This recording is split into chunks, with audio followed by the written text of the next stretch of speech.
like to call us to order at, what time is it? 1:05. If we could have Trustee McKee, please do the land acknowledgement.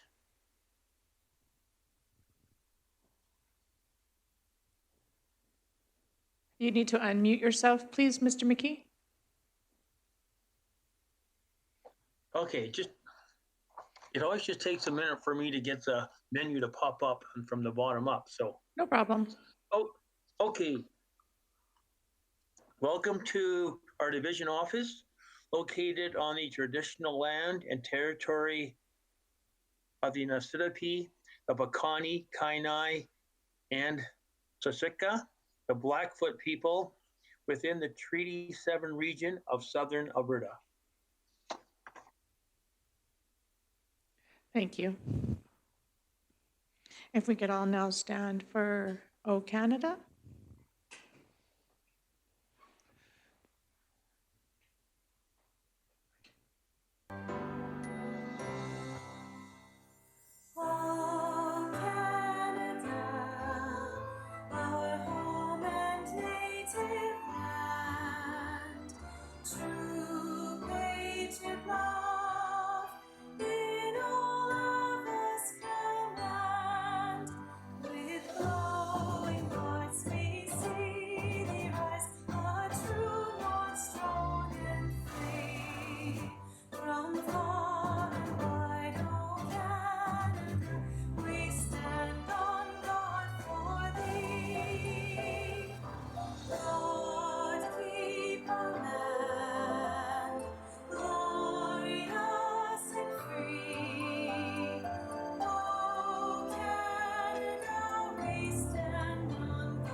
Thank you.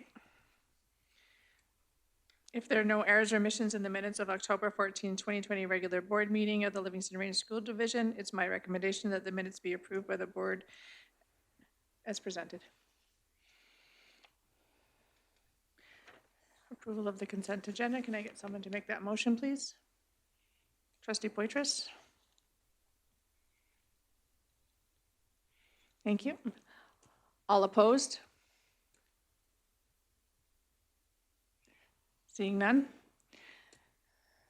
I'll just make clear for voting procedures for anyone who's on VC that I'll only be asking for opposed for a show of hands instead of asking for who's all in favor, so, okay.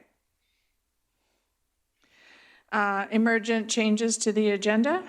Recommendation that the November 10th, 2020 regular board meeting agenda be approved by the Board of Trustees as presented or amended. Can I get someone to make that motion?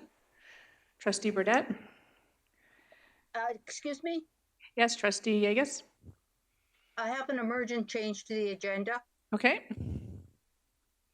I would like to move that we add item E to E11, meetings of the board.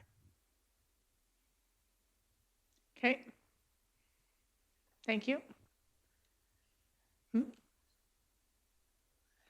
you want to read the motion, please, Trustee Yegas? Pardon? Do you have a motion that you want to present? Can you read it to us? Yes, I did. You want me to read it out? Yes, please. Okay. Due to the most recent recommendations for staff cohorting during the COVID-19 pandemic, I move that all meetings of the board should be held electronically until further notice. Okay, thank you. Trustee Poitras? I would ask that E5, the Advocacy Committee recommendation, be moved to the December meeting. Our terms of reference, which we're seeking approval for, was not able to get out with the agenda package. And so we would like to move it to December so that everyone has a chance to look over it before being brought to the board meeting. Okay. Any other changes to the agenda? Okay. Seeing none, Any opposed? Passed.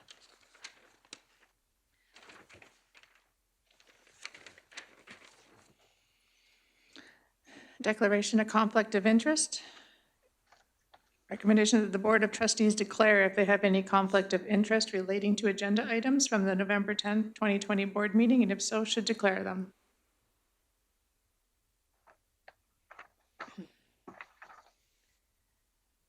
Sorry, Nikki, could you move that bottom screen so I could see John? I just want to make sure that, just where that you hit the mute and stuff. There, okay. I just can't see his face and I wasn't sure if I could see his hand. Thank you. Seeing no conflicts of interest? All right, moving on to action items. Our superintendent evaluation. On September 28, 2020, Mr. David George and Dr. Cal Hauserman led the Board of Trustees through the annual evaluation of the superintendents of schools, Mr. Daryl Seguin. The Board of Trustees will review the evaluation and request approval of Superintendent Seguin's evaluation. Recommendation that the Board approve the superintendent's evaluation report as developed during the workshop of the September 28, 2020 as an accurate accounting of the superintendent's performance for the period of September 1st, 2019 to August 31st, 2020. And further, that the board authorized the chair to make any required technical edits and to sign the report on the board's behalf. Can I get someone to make that motion, please? Trustee Poitras? Would you like to speak to it at all, Trustee Poitras? Any questions or comments around the evaluation?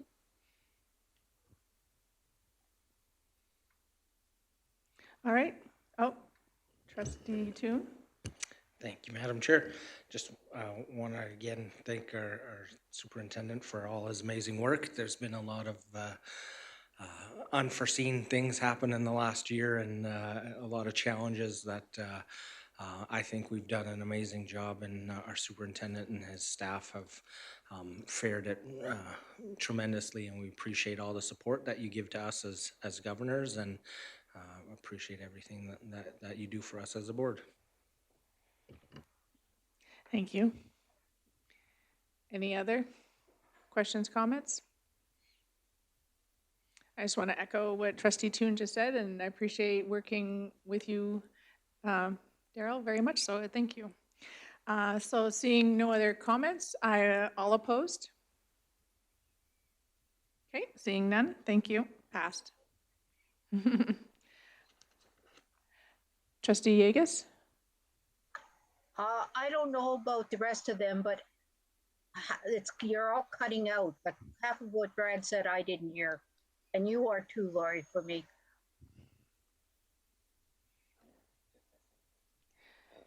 Brad just said how much he liked Daryl.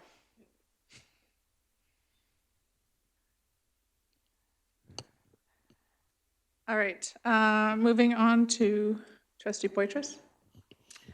Clara, you might want to try turning on your closed caption on your screen. Sometimes that can really help. Even when it's cutting in and out, the closed caption tends to capture most of it.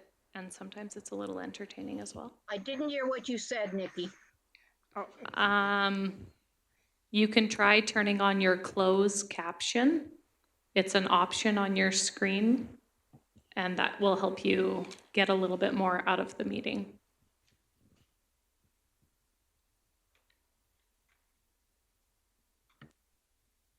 Did you get that, Trustee Yegas?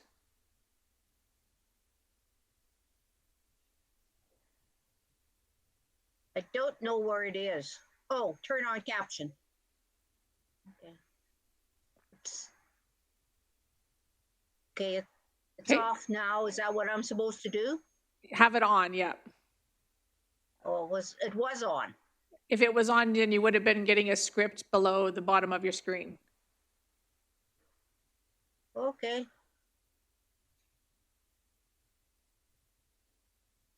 Okay. Hopefully that helps. All right, moving on to E2, Board of Trustees self-evaluation. The Board of Trustees self-evaluation took place on September 28, 2020, led by Mr. David George and Dr. Cal Hauserman. The Board of Trustees will review and request approval of their evaluation. Areas of focus for 2020-2021, student learning and wellness, board superintendent relations, and political advocacy. It is the recommendation that the LRSD board approve the board self-evaluation report developed from the September 28, 2020 workshop, and that the board chair be authorized to monitor the priority, goals, and suggested agreed to and bring items forward to the board for consideration as deemed appropriate. Can I get someone to make that motion? Trustee Toon? Any questions or comments? Trustee Poitras? I just wanted to say that we went a little bit different route, going with Cal and David this year to do our evaluation, and I thought it was a really excellent self-evaluation that we were able to work through together, and our board made some great goals that I'm excited about for this year and was able to grow closer as a board because of it, which I think was an excellent choice. So I just wanted to mention that that was a positive change that we made, and I would be happy to work with them again. So, Thank you. Any other questions or comments? Okay, seeing none. Any opposed? Okay, passed. Thank you. Moving on to,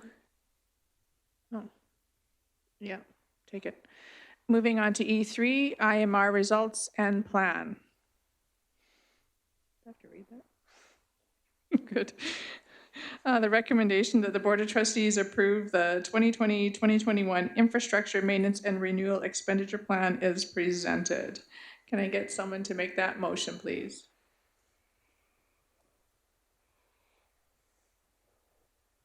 Thank you, Mr. McKee. I'll open up the floor now to Mr. Perry and Mr. Cahoon. Mr. Cahoon. Cahoon, yep. Great, thank you. This is an item that we bring forward every year about this time. This is the Infrastructure Maintenance Renewal Plan and the results from the prior year. We debated when we looked at the agenda whether we leave the opening in there, but we thought it was pretty important for you to understand a little bit about the IMR before you monitor or look at the reports that come with this agenda item. And so we have provided it in there, and I'll just go through it real quick, just for the benefit of those who may not be familiar with it. So, and I'll just read it. One of the school jurisdiction's highest priorities regarding their school facilities is to ensure that health, safety, and essential upgrading needs, including emergent projects, are completed as required. IMR funding is provided to meet these needs and eliminate deferred maintenance. IMR funding is only provided for government-owned facilities and is not provided for privately owned buildings. To deal with emergent projects as they arise, school jurisdictions should consider setting aside a contingency fund. IMR funding may be spent only for approved purposes. Jurisdictions may use the funds to ensure school facilities meet all regulatory requirements, particularly as they pertain to providing a safe and healthy learning environment. Preserve and improve the quality of the learning environment by replacing building components as they fail. Prolonging the life of the facility through planned, proactive replacement of major components, and upgrading of the educational areas to meet program requirements, meet the facility requirements of students with special needs, and replace and upgrade building components to improve energy conservation and efficiency to achieve cost savings as a result.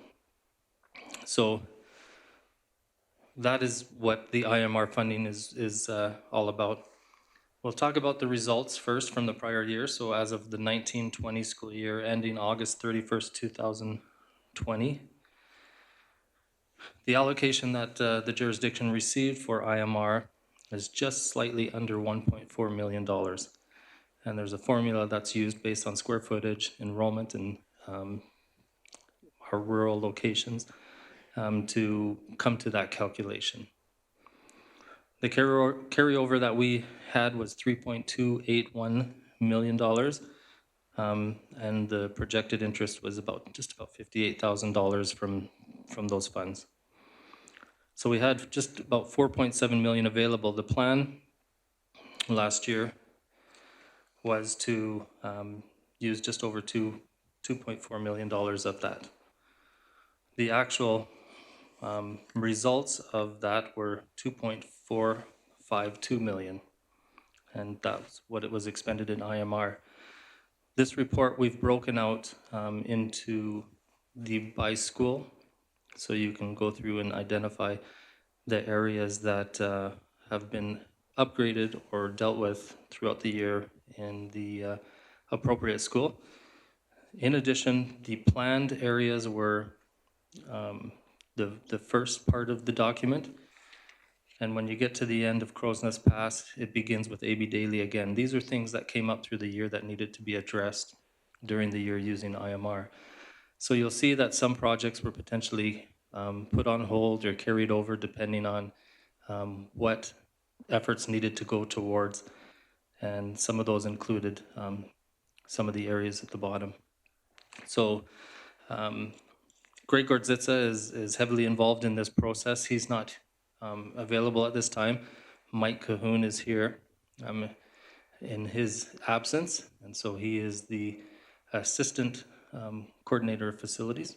And so he is here to answer any questions. If you have any questions with regards to things that were done in the schools that you see on this report. Just a final comment with regards to what has transpired in the prior year. So $2.45 million were spent in this area to maintain and to be proactive in our schools. That leaves $2.286 million carry forward into the next year. The breakdown of the amount that was spent, because the Alberta education requires that we capitalize at least 30%, so 30% of the funding has to be used on project types that are of a capital nature. 1.99 million of this was capitalized. So they were in projects that were of a capital nature that improve the life or the efficiency of the school. And so when you upgrade technology, when you upgrade lighting and things of that nature, that's of a capital nature. And so those are capitalized. 461,000 were of the replacement of certain components that are not of a capital nature, meaning they were at life's end, they needed to be replaced, but they don't significantly improve the facility or enhance the life of the facility. So with that, I'll ask if there are any questions in regards to the results of the 2019-20 school year for IMR. Okay, Trustee McKee has his hand raised. Well, first of all, I certainly would like to thank you for what you have accomplished. I mean, I got about 3 pages of projects that you have completed. So many thanks for your staff and yourself in fulfilling all these different projects and for getting them completed. Just a couple of things. This is in the 2019 2020. You have here the for the Willow Creek composite, the acoustical panels. Could you tell me where those panels were placed? Were they in the main lobby of the school or in some other room, like the gym or someplace? Yeah, no, most of those, John, were in that main area, like that, in that common area out front. Can you hear me? Yes. Yeah, they were in that common area out front in that circular area. And it really has done a great job of improving the acoustics in there. Yes, Great feedback. I would certainly like to thank you for that. That was in need of those panels. I remember being there sometimes in that main meeting area, and the vibrations, from off the roof and the walls made the sound almost, like not very clear, and it's kind of muffled sound. But with that, I'm sure things will be much better. I got one more thing. Can I ask for one more thing? Yep, go Trustee ahead, Trustee McKee. Hodges. This one is the same year at the very bottom, and it's under the divisional, and it has safety crash mats. Yeah. Maybe you could just elaborate on that. I'm just very curious of what Those divisional are, leader for safety crash mats. Like, you're not jumping out of the second story building or anything, are you? no, nothing like that. Those are just in our gymnasiums, you know, the basketball padding at the ends of the gym. Some Okay. of them only had a 16-foot span at one time, some had none. So we've been trying to update those to the full width of the gym floor. I knew that they had a very a reasonable explanation for that, and I do know what you're talking about, and that's certainly something that is required. Yes. Thanks, John. Mr. Perry? Just to add to those are two perfect examples of things that come up during the year and they're of a health and safety nature. And so the acoustical side of things in the Willow Creek Composite High School was specific to, you know, the health and safety of those that were meeting in that area. The vibration was giving headaches and things of that nature potentially. And so this addressed a need there. The crash mats is something that we've been trying to do throughout the entire jurisdiction to ensure that our students are safe when they're participating in activities in the gymnasium. Not all schools have the entire back of the walls protected with crash mats. I guess there might be a better word for that, but that's what they're called. And so we've made it our intent to do that in all of our schools where significant activities are happening to ensure that there's safety. We've seen too many kids go into walls in awkward positions and awkward locations to not warrant that kind of initiative. So that was just a little bit more information on those. Thank you. Any other questions?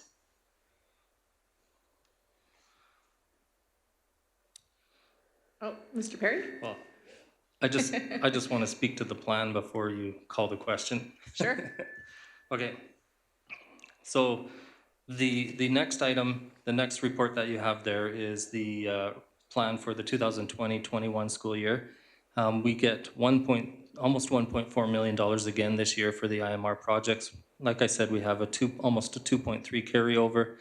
Interest rates have gone down, so we don't anticipate as much interest coming in for the money that we currently hold. And then the items are outlined. Some of these are carryover from the prior year. Some of them are new projects that have come up in the process of identifying them from feedback that we get from the schools, from feedback that we get from our maintenance personnel, and from feedback from other stakeholders. We don't put costs in this document, but we do put a bottom line, what we anticipate if we were to do all of the projects, what they would cost.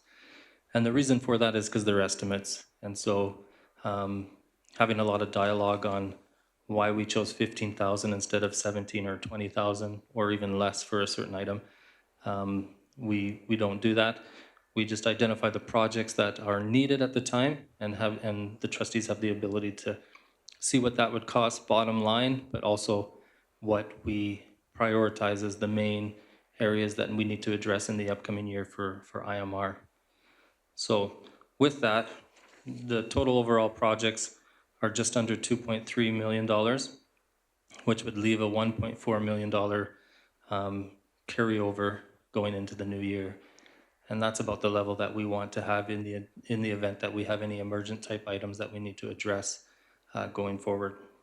So we anticipate that of a capital nature will be $1.8 million of that, and just under $500,000 will be the expenditure side.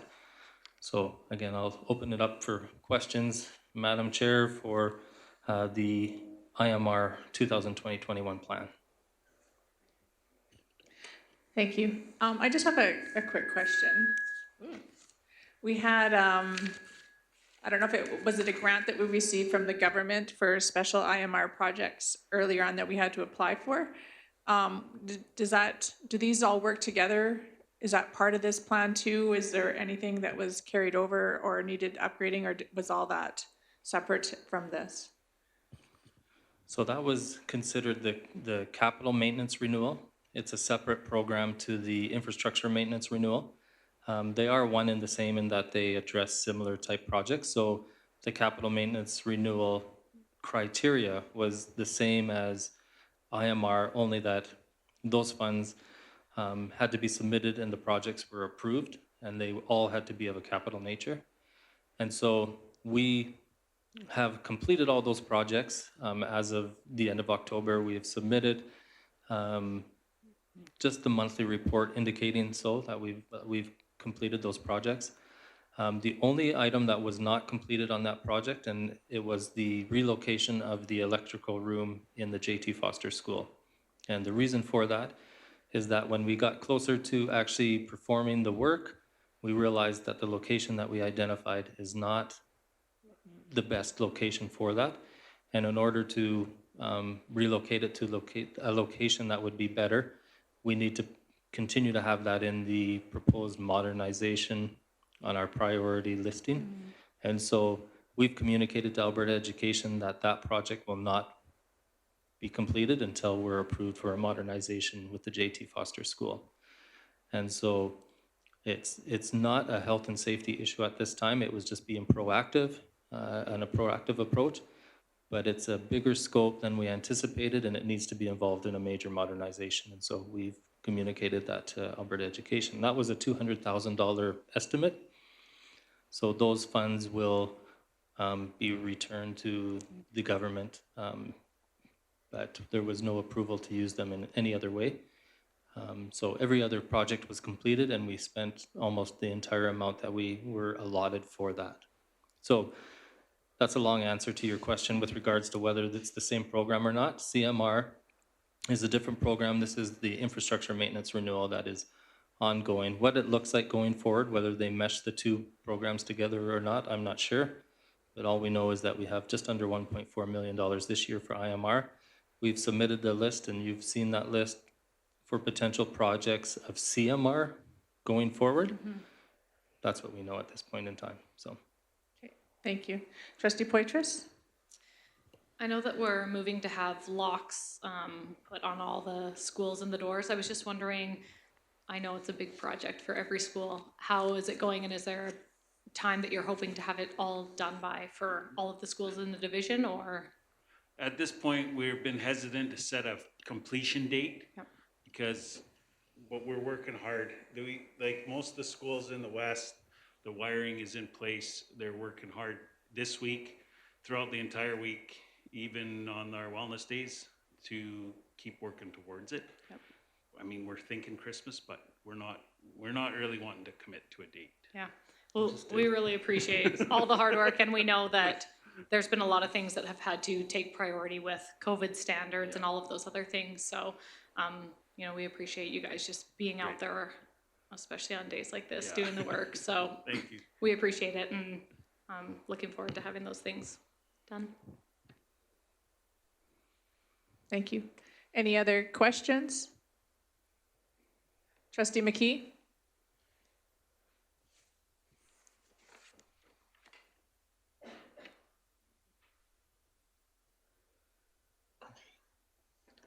Yeah, sometimes the sound is muffled, but I'm good. I will just bear with me, and sometimes it cuts in and out. But once again, I would just like to thank you for all that you do. Something like has, you know, what might seem as something that's minuscule, but the heat tape for the roof drains for the Isabel Selton and for the Horace Elm. I mean, that gives me an example that you are really, you know, taking to heart what people are saying needs to be improved. I mean, to notice something like that is just a kudo for you and your working staff. Thank you, John. Appreciate that. Yeah, I mean, things like those heat tapes, in our weather with the freeze-thaw cycles, we get lots of problems with those. So we do have to install heat tapes in them to get them to drain. Thank you. Any other questions? Nope, seeing none. We have a motion on the floor that the Board of Trustees approve the 2020-2021 Infrastructure Maintenance and Renewal Expenditure Plan as presented. Any opposed? Okay, passed. Thank you. Moving on to E4, Rural Caucus. Oh, I should have sent this to you. Oh, Trustee Yegus? I'm going to apologize. I didn't catch this sooner, but the recommendation that you're making is not what was asked for the vote for this, our group.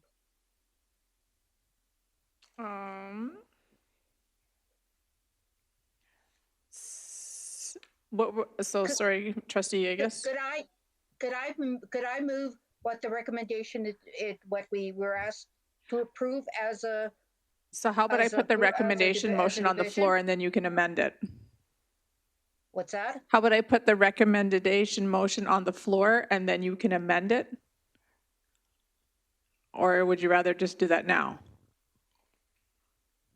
I would like to, I would like to amend it then if that's the best way to do it.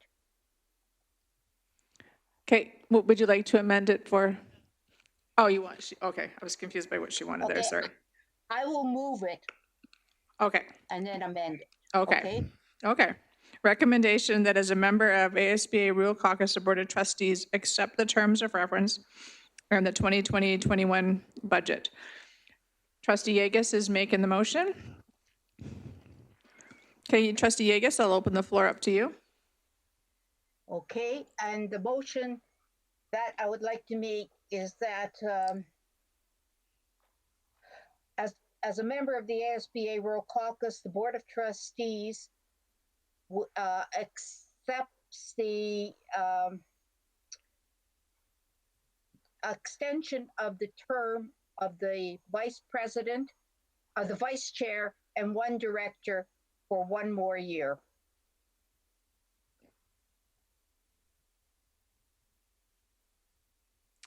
Trustee Yegus, I just have a quick question for you. Did it not entail having to send out a report, the financial report for getting approval via email too?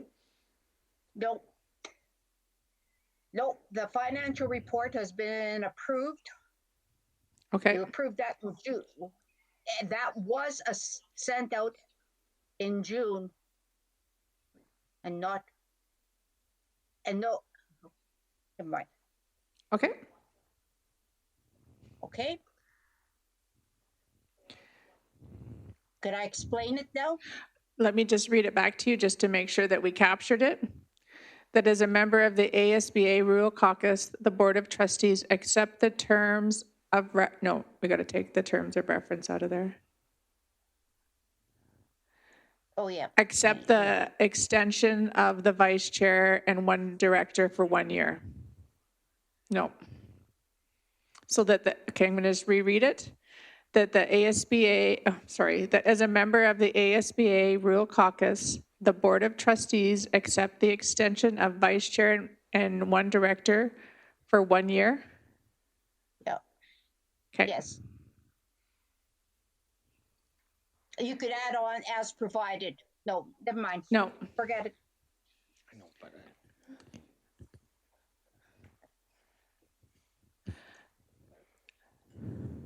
All right, we have a amendment on the floor. I'll open that up for discussion. Trustee Yegus, did you want to speak to the amendment? Oh, Trustee Toon, sorry, I'm having a hard You time want me to seeing speak? everybody here. I feel like I'm getting whiplush. Sorry, Trustee Okay, Toon, just I have, will- I will, Lori, the chair, got a email from the board, our chair from the Sherry Cooper from the Rural Caucus, and this is in regards to what would have been happening at our AGM, which would have fallen the same time as during the ASBA conference, which we're not going to have this year. And so rather than going online and trying to do these things, we're asking, or we would like to send them out. Our AGM would include the financial report, which was approved and it was approved, even though we voted against it, it was approved in June. There would have elections because there's 2 positions coming up and then other guest speakers in that. So one of the things, rather than trying to go about doing an election, which would, it would take some time and effort. Remember that there's nobody that helps us with, there's nobody that helps on the rural caucus. One of the things they'd like to do is extend these 2 positions for 1 year, and then next year in November, which hopefully everybody could go to, they would be redone, and there would be in such a way that that there would be a 2-year gap between it, because that's the way they would do it in rural caucus. In other words, next year they would vote for the chair and the vice chair, and then they would just run for 1 year, and then the president would then run for 2 years, and the other director. So we're asking each division that belongs to rural caucus if they would accept the extension of the of the vice chair and the director for 1 more year, rather than trying to have an election. And this would be accepted under our terms of reference. Is there any questions on this? Trustee Toon? Go ahead, Lori, I'm sorry. That's okay. Trustee Toon? Thank you, Madam Chair. Just a question, is Trustee Yegus the director that is getting the extension? And if that's the case, I can't hear you. if that's the case, I'm supportive of this motion, but I think there could be a possibility of a conflict of interest if Trustee Yegus is making the motion to extend her term as a I still director. can't hear you. You need to, okay. Trustee Toon just was wondering if Trustee Yegus was the one director that will be accepting the term, or the one director position, and if so, is there a conflict of interest? Why is there a conflict of interest? Speak loudly into the mic. Trustee making the motion to extend the term of service. It was a question that I put out there. I didn't know if Trustee Yegus was the director who was extending the term for it. It just says vice chair and one director. So Yeah, the vice chair is the person from Buffalo Trails. Trustee Yegus, are you the one director that's accepting? I don't see a conflict of interest, but maybe somebody else might. You mean by moving this? Yes. That's what yeah. Mr. Toon was asking. Do you see a conflict of interest? Trustee Yegus, are you the one director that's having the Yes, position? I am. Okay. Yeah, my one would have come up. I agreed to stay on 1 year. I wouldn't have stayed on if we would have been able to have an election. It's up to you to declare if you feel it's a conflict of interest. I don't feel it's a conflict of interest, but this was actually supposed to come to the chair because you're the representative. Yeah. I'm doing it as the alternate, I should say. Yeah, I am an alternative, but So would you feel better if somebody else made the motion and then we just spoke to it? that was just my thought, not having the person that is speaking of doing the moving it, but it's already been moved and it's already been completely spoken about. But because there is an honorarium, by extension, there is a financial piece to it. The honorarium is only there is no honorarium. What we only get is what we spend the time doing. Yeah, I apologize. Basically, yeah, per diem. Yeah. Trustee it's McKee, just for the meeting. Yeah. Yeah. Trustee It's McKee, just did you like have a question? Yeah. Trustee McKee, did you have a question? Yep. Oh, is that me? Yeah. Yes, Sometimes I can't hear that well either. that's you. Okay. All right. I mean, I don't really see it as a conflict of interest either. But if you want, I will make that motion in instead of trustee Yegus. I have no problem with that if you want to change it. Okay.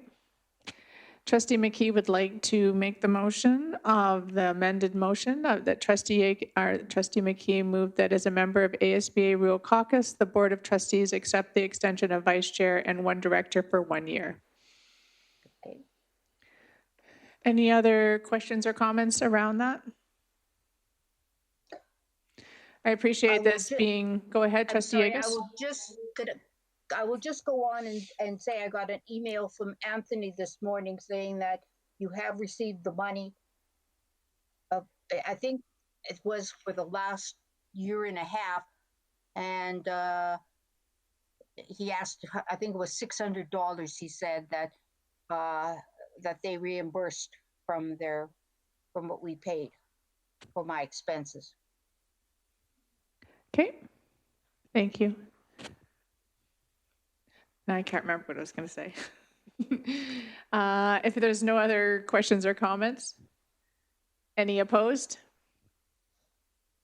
Passed.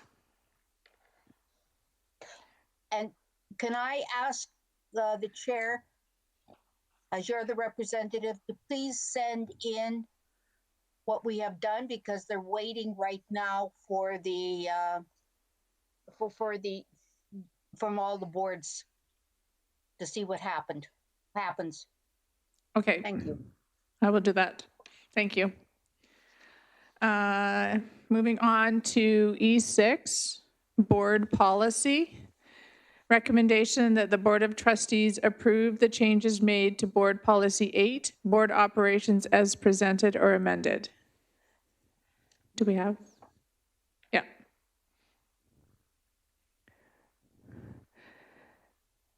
Trustee Yegus, did you want to go through Board Policy 8?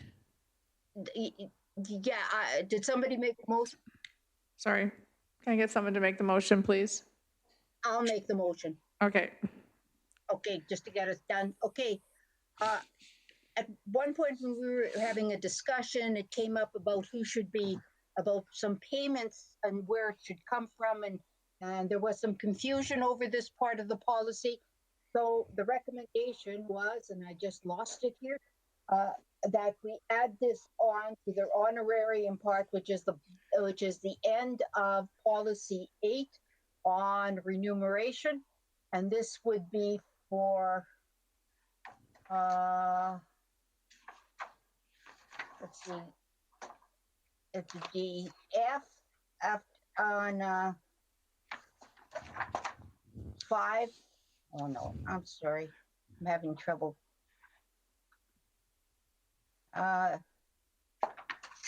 Is your screen shared? Reimbursement for personal expenses, number 6.4, and we'd add on F. And what we would like to add on is reimbursement for attending other professional learning opportunities, community meetings, or events shall come from individual trustee PD funds.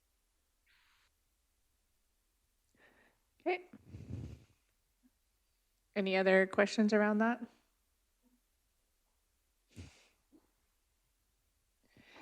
Okay, thank you, Trustee Yegus. John, Trustee McKee, did you have a question? No. Oh, okay, thank you. Anybody opposed? Okay, seeing none, passed. Thank you, Trustee Yegus. Moving on to professional learning. Recommendation that the Board of Trustees approve the following trustees to attend the following professional development. Can I get someone to make, well, I guess if we want to make sure if somebody is going somewhere first or attending a VC conference, since you can't really go anywhere, was Trustee Yegus? You're muted, Trustee Yegus.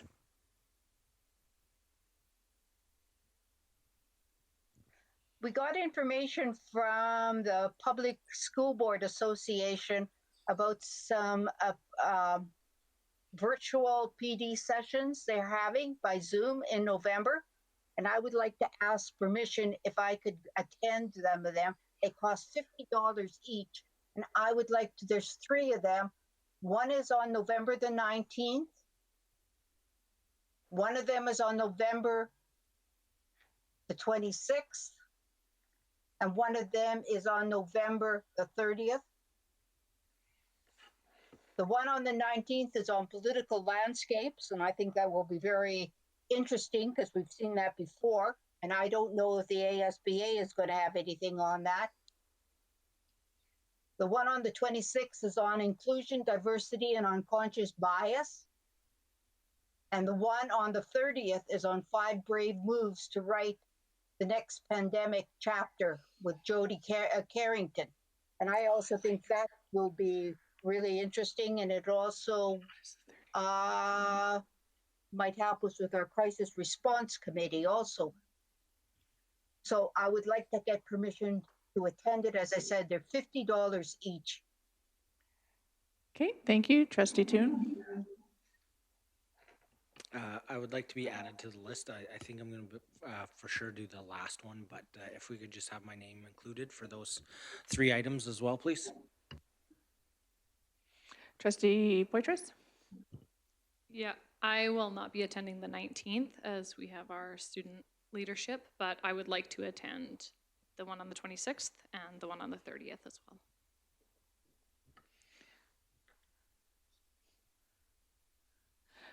I would also like to put my name down just to attend the 30th.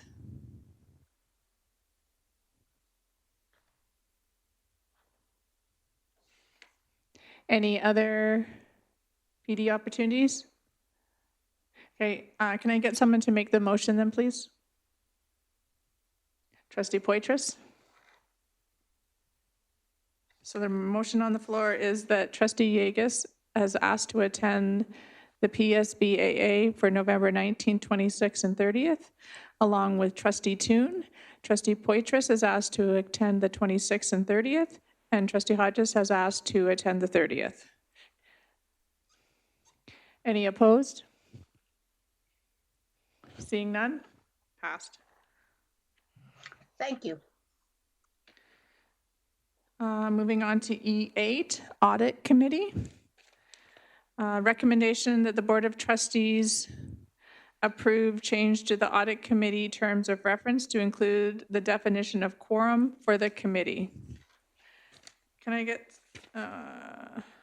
someone to make that motion, please? Trustee Burdette? I'd like to open up the floor. Would you like to speak to it? Can you turn your mic on, please? Okay.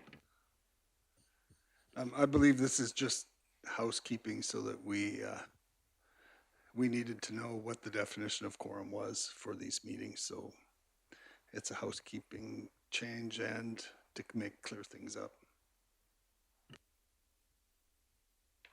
Any questions or comments?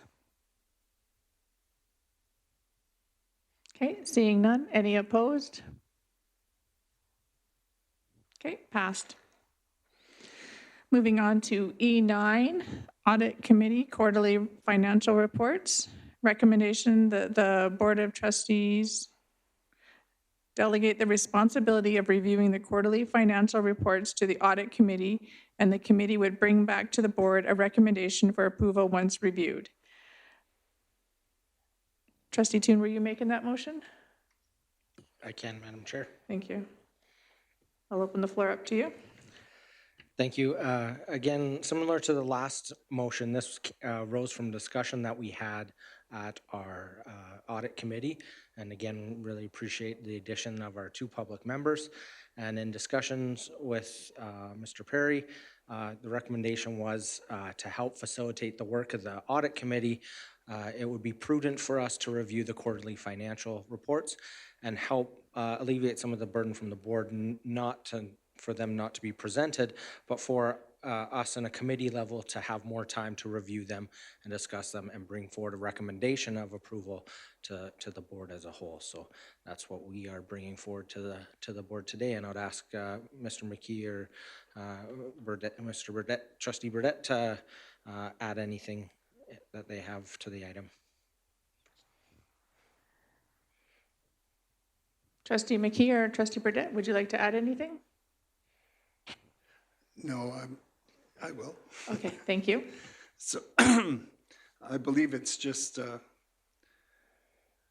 think it's important. It gives us, we talked about the quarterly reports, and when we receive a report here in the meeting, you kind of rush over it, and whatever the audit committee would be able to go into it deeper and to look at all the individual things and take a little more time with it and come back with a recommendation. I think that's actually an improvement on the way that we've been doing them. Thank you.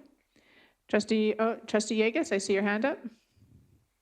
Yeah, my one question to the audit committee would this be then they will bring them back that every quarter they will present it what the committee has decided.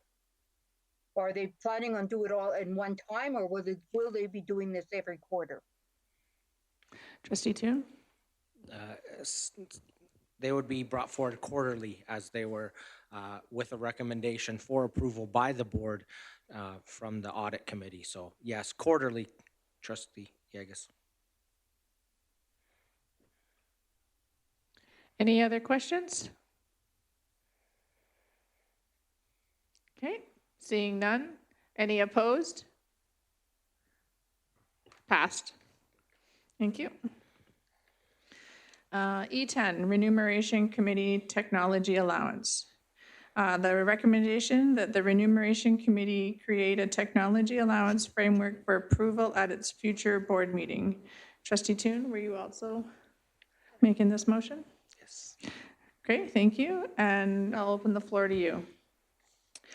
Thank you, Madam Chair. Again, this was something that was discussed probably about 4 years ago, and the discussion happened pretty late in the term, and so it was unable to come to fruition. But I feel as technology changes and the role of trustees change and how we best serve our communities and travel around, I think this would be hugely beneficial to incoming board to set them up for success by having technology that they are both familiar with and most appropriately fits their needs, allowing it's just something that happens at some other boards. And deferring this to the Remuneration Committee would allow the Remuneration Committee to look at it, find terms of reference and things that would be appropriate, and bringing it back to the board for approval. So if it was approved today, it isn't a guarantee of this rolling forward, but it would allow a committee to do a fulsome discussion about it and bring it back to the board for approval. So again, whether it's iPad, Chromebook, laptop, whatever the needs of a future trustee are, they get to determine what the device that best suits that. And again, it could really help in cost savings towards the division, because any maintenance or cheaper versions of things being used than currently would fall back in a savings to the division. So I think it's a win-win positive thing that we could, again, set up the future board for success. Okay, thank you. Trustee Yegus? Yeah, I didn't hear some of the things that Trustee Toon said. When I read this over, I really don't understand what they want with a technology allowance framework. I mean, we get the laptop right now. Is this for the use of it?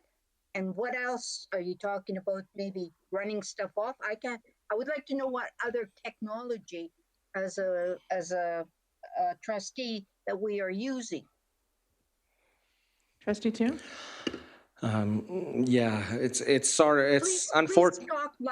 It's unfortunate. Into your. Okay, I'll stick it halfway in my mouth. It's unfortunate today that we're having these technical difficulties, because you wouldn't, future boards wouldn't be handed a laptop on their first meeting. You would have an allowance to a set amount, and that would be coming forward in a recommendation from the remuneration committee, and I chose that because this kind of helps fit their sandbox of committee role. You'd get an allowance, so the trustees next term would be able to choose a Chromebook, a laptop, a iPad, and they would be responsible for bringing a receipt for reimbursement of such item. So the details can be worked out by the committee bringing it forward for approval, but really trustees with the division using Google, any type of device can be used to fulfill the trustees' needs, and I think we need to be responsive. If an iPad best suits your needs, I know you look around the room and our laptops after 4 years are really hard up on year 3 because of the amount we travel around and use them. I think we all are respectful and appropriate in their use, but really, I know that everyone's needs are different, and if you're familiar with an iPad or you're familiar with a MacBook or whatever it be, I think we should be able to allow the trustees to use the device that best suits their needs and preference. Trustee Poitras? So when I first looked at this too, I was wondering, are we just talking about, you know, the device that you're using for your emails and stuff? I see a lot of potential problems with this because it's asking a lot of our IT team to be able to assist everyone with their issues. So if you did get an iPad and then you're having some struggles and it's not working out, we can bring it right to our IT team and they can deal with it, where they might not be able to do that with a laptop or that they're unfamiliar with, or a Mac or an iPad. I think that one of the benefits of doing it the way we do is it's all the same, it's all uniform. We can all together as a group be shown, these are the things, the different functions on your Chromebooks that you can use. If you need, you know, more help, then, you know, you might say, I want an iPad, but later when you need a HDMI cable in a presentation, you don't have that with an iPad. Now you're asking, can I get a little bit more money to buy you know, connectors so that I can plug a HDMI into my iPad? I think that the division wide, we use the same laptop, so it's uniform, it's quick and easy to replace. If something goes wrong with mine and I need to get another one, I'm gonna get another one right away and be able to jump right in knowing that it is what it is, because it's just like what I had before. Whereas if we all have different things, then I might be like, well, I'm used to an iPad and you only can give me a Chromebook right now. I don't know what's happening on here. So although I do understand that everyone likes different devices or platforms, I think that, in my opinion, sticking with one that is uniform would be best for IT and best for group training type situations that might need to happen for all of us. So that's my thoughts. Thank you. Any other questions or comments? Mr. Kuzic, not trustee. No, I think if I understand this, this is just the opportunity to look at this and look for flexibility in that. Everything I've heard today is true on their IT side of things. There's some devices we won't be able to support. I'm more concerned about the security of them and allowing them on our network as well. But that doesn't mean we can't find a balance to what your needs are. And so in our schools, we have the Innovation Fund, which allows them to choose what device will work off a list of things that A, we can support, B, they get the security updates, and the folks it'll work in our system and our system in our schools. So I think on my end of things, just to provide some information for this conversation, is these are things you need to consider as we move forward, and it's just security and to be able to fix these things when you need supports. So even though that I know the Google part, I'll just clarify that. Lots of times things still wind up on your laptops, and making sure they're encrypted and that security and that data is safe, that's located inside those, and that your devices are getting updates as you walk into the school. Sometimes you're not even aware of it. They're getting updates as soon as they come home again, if you will. So, or into the central office. So these are things that go on behind the scenes that we have to be careful of, and security. So I don't know if there's any questions with that. Thank you. Welcome. Any, Trustee McKee? Oh, that was way faster. Hey, I got a question. I mean, I can see where Trustee Toon is coming from, not so much with my laptop, but with my cell phone. I seem to be doing, you know, like for getting messages and all that. I prefer to get them through my cell phone sometimes rather than my laptop, because I always have my cell phone with me. So my question would be, although this may not be totally applicable in my mind to the laptops, I would certainly think that maybe down the road, cell phones might be in order of receiving some sort of allowance with regards to the type of cell phone that people have. I'm just throwing it out there. Okay, thank you. Trustee Burdette? Yeah. So I guess, yeah, I'm not sure where I sit on that. I think I like what we do, but I think maybe if we're going to move forward with this recommendation, it should probably be amended. Can I make an amendment? Yep. Okay. Amend it to say that the remuneration committee explore the feasibility to create a technology framework for the approval at a future board meeting, because that's basically what we're doing, is we're exploring the feasibilities around the financial side and then whether it's feasible altogether, right? So that's what I'd like to change it to, just so that it says that we're looking into it, that we're not creating it. That's how this reads right now, that we're going to create the framework. But I think what we're supposed to do is look at all of the options and come with a recommendation for the framework and whether we think it'll work, right? Okay. Trustee Toon, do you consider that a friendly amendment, or does it change the scope a bit too much?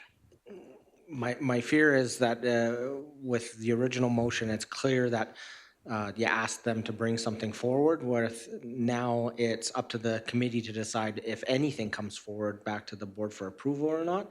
And I after hearing the concerns that were from trustees and Mr. Kuzic, I think that in that framework, compatibility and with network and security and all those things need to be an integral part, and I believe the remuneration committee can do that in it. I mean, I just don't know if going back to the original motion to amend it to say that the remuneration committee creates a draft technology framework for approval. Just to go in line with, we have a recommendation for a second motion on the floor there. So if he's going to put draft in there, then I will Then you'll remove your motion? remove my, Okay. So the trustee Burdette has removed his motion that we were speaking to, and so we're going back to the original motion now. Trustee Toon, would you like to speak to that now? I would like to amend it to with draft, to create a draft technology allowance and ask if there's any. So right after draft, Nikki put, oh yeah, you put it in there. Never mind. We just have to see if anyone's opposed to draft being added. Is there anyone opposed to the recommendation of the word draft put into the main motion? Okay, seeing none. So the recommendation on the floor is that the remuneration committee create a draft technology allowance framework for approval at a future board meeting. Any more conversation around that? Trustee Yegus? By adding the word draft, I don't think you've really changed anything, because they were just they wanted to create the framework, and now they're just saying a draft framework. There's no difference. I mean, this is just, it would have been a draft anyhow until it was approved. So I don't think the word draft changes anything in terms of what the intent of the motion is. Okay, it was already allowed, the word draft was already allowed in the motion prior to our conversation. So is there any more conversation around the recommended motion? All right, seeing none. Any opposed? Passed. Yep. Okay, moving on to E11. Is that right? Yeah. Our emergent motion. It is recommended due to the most recent recommendations for staff cohorting during the COVID-19 pandemic. Trustee Yegus moves that all meetings of the board should be held electronically until further notice. Trustee Yegus, would you like to speak to that? Yes, as with the increase in the number of COVID-19 cases and the staff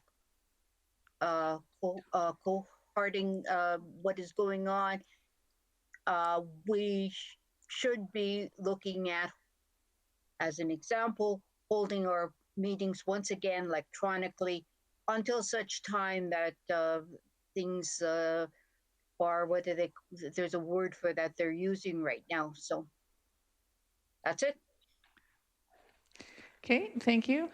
This recommended motion came out of our crisis response committee this morning, and we just had a little bit of background with this.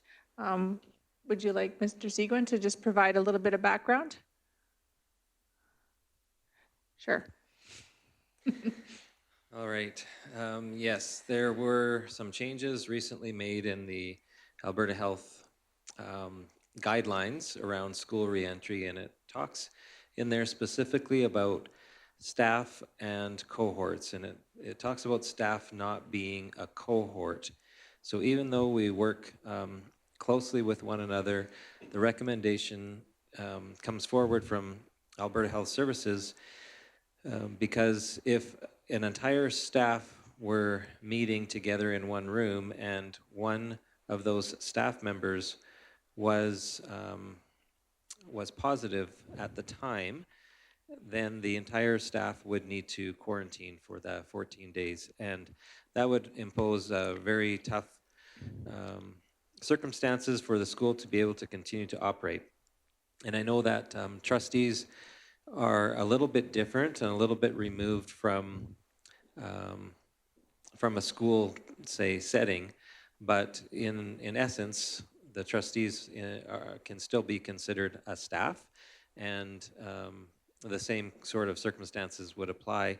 And often the trustees meet with senior level managers as well, and so anyone that would be together physically in the room, whether they're masked or not, for greater than 15 minutes would be required to quarantine should there be a positive case. So just with that recent change in guidelines, our administrator, school-based admin council meetings have gone back to virtual meetings, and our direction to school-based staff is that they no longer meet in person as an entire staff, that they try to do as much as they can virtually. Thank you for that provided background. Any other questions or comments? Trustee Burdette? Yeah, I totally support this motion. I think we need to set an example, and I think we need to, I think it's time that we go back to electronic meetings. Okay, thank you. Trustee Yegus? This is just a comment on that, is that I don't want to put into the recommendation or anything, but I think we all need to use our computers. I lost what half the things that Daryl was saying. What happens, everything just goes blank. You can't hear anything, and then it comes back on again. It's very difficult this way.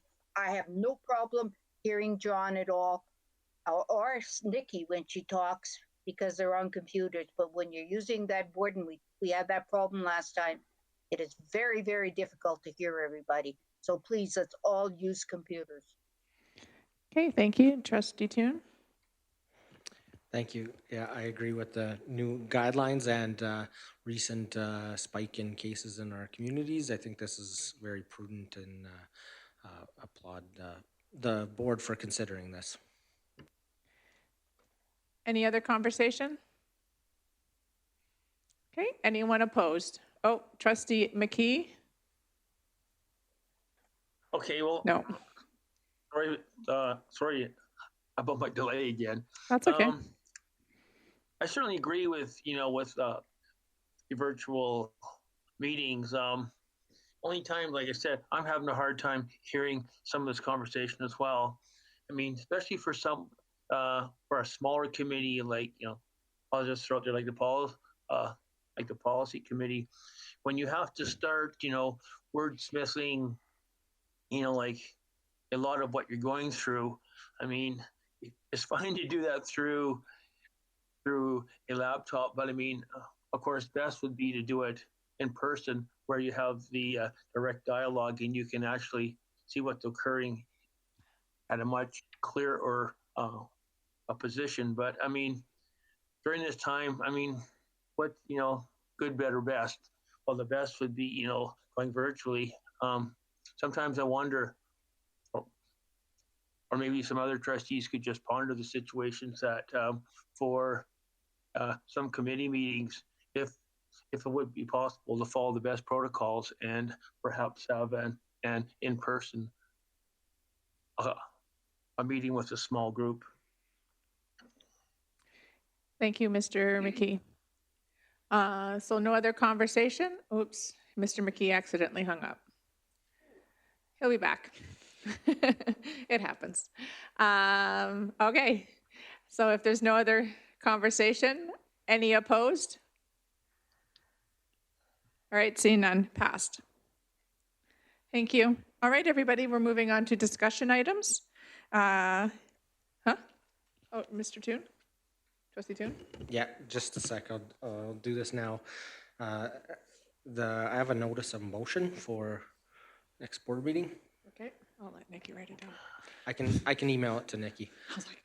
And it's the recommendation that the Board of Trustees approve John Lahners, Chair of Grand Prairie Public School Division, presenting to the board on evaluation framework at a future committee of the whole meeting. And Okay. that will be coming short December. Thank you. Okay. Yes, this is be a great opportunity for everybody to take just a 10-minute bio break. Just give me a thumbs up.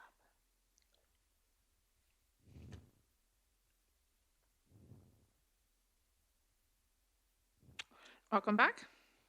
Moving on to our discussion items. F1, Christmas activities. In light of the COVID-19 pandemic, Trustee Poitras would like to discuss and explore alternative options for expressing well wishes from the board, sharing gratitude to all our staff, and supporting our students in their holiday celebrations, as we will not be able to attend concerts or visit colonies in December. Trustee Poitras. So I just wanted to bring this to the board. Make sure I'm talking loud enough.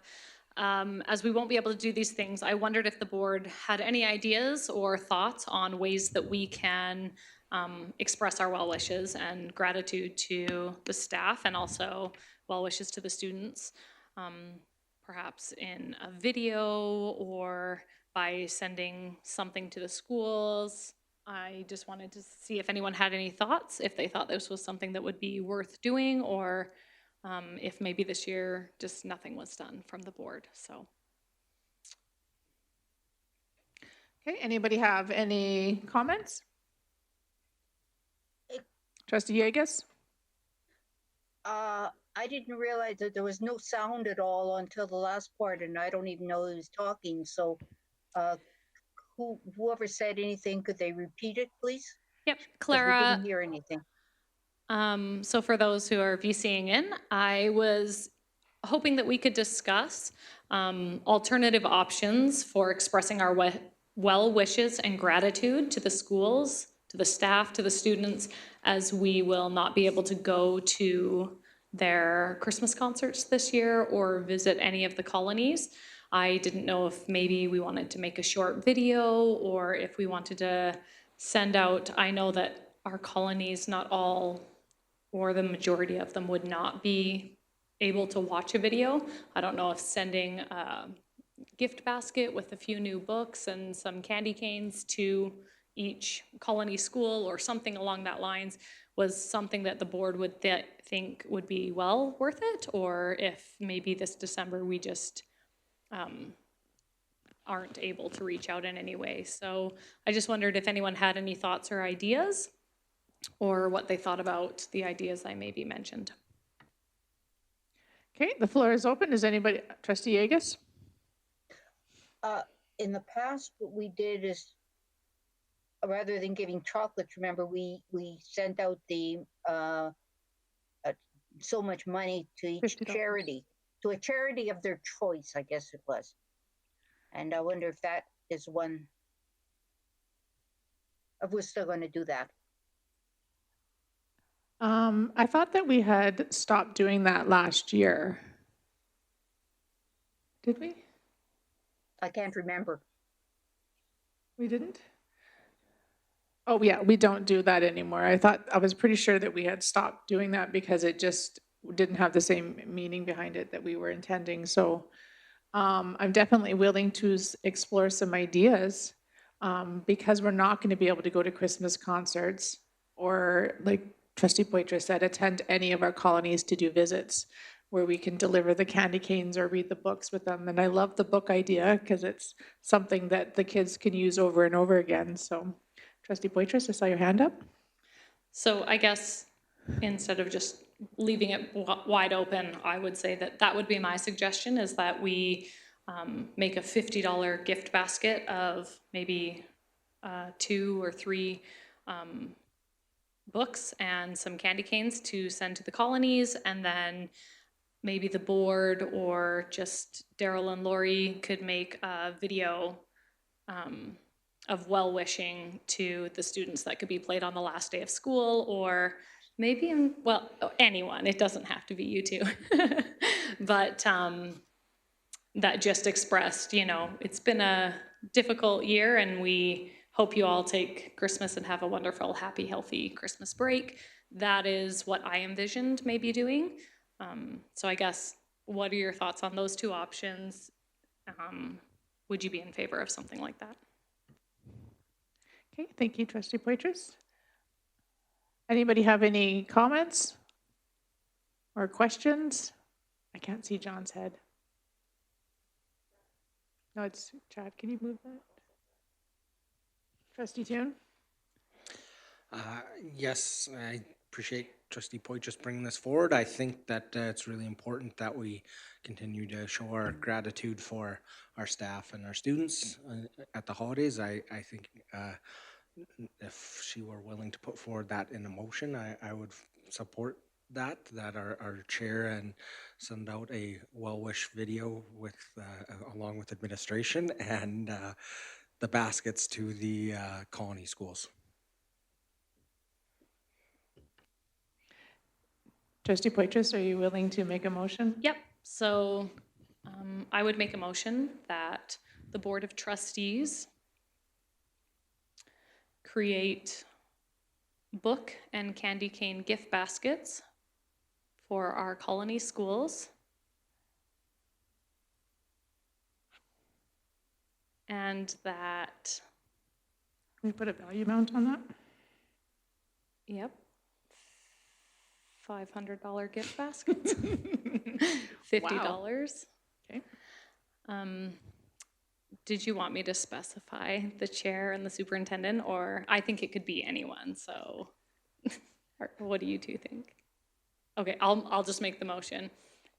And the chair and superintendent create a well-wish video to send out to the schools. I think if we just say a video that leaves the option to, if we're going to just have the chair and superintendent or central office Okay. staff or trustees, Okay. then I think that we can figure that out. Okay, so maybe the school and a video is a well-wish video is created to send out to the schools. Yeah. If anyone has better wording, please feel free to jump in there. Okay, thank you. There's a motion on the floor now that trustee Poitras, that the Board of Trustees create a $50 book and candy cane gift basket for our colony schools, and a well-wish video is created to be sent out to all schools. Any questions or comments? Trustee McKee? Yes, I'm trying to follow this. Once again, I'm doing my best. Now, is this for the schools and the colony schools? Because I think it's a good idea for both. Yes, it is. Can you see the motion on your screen that Nikki's sharing with you? I have to try to Yes. follow what on the closed caption part of it, but I'm doing my best. Okay, Nikki has shared her screen with you, and the motion that is right, can you see the motion there, Mr. McKee? No, I don't. But, Okay. Yeah, it's for that's the, fine. yeah, we're doing the gift basket for the colony schools and then a video for all schools, because our colonies aren't, not all colonies can allow a technology. Yes, that's wonderful. Okay. Well, thank you. Trustee Toon? I wonder, since, to be more specific on whom will be in charge of doing this, to amend it to say the advocacy committee, would trustee Poitras be agreeable to amending the motion to say that? Okay. The advocacy committee is in charge of creating all this. The advocacy will take on the role for creating the,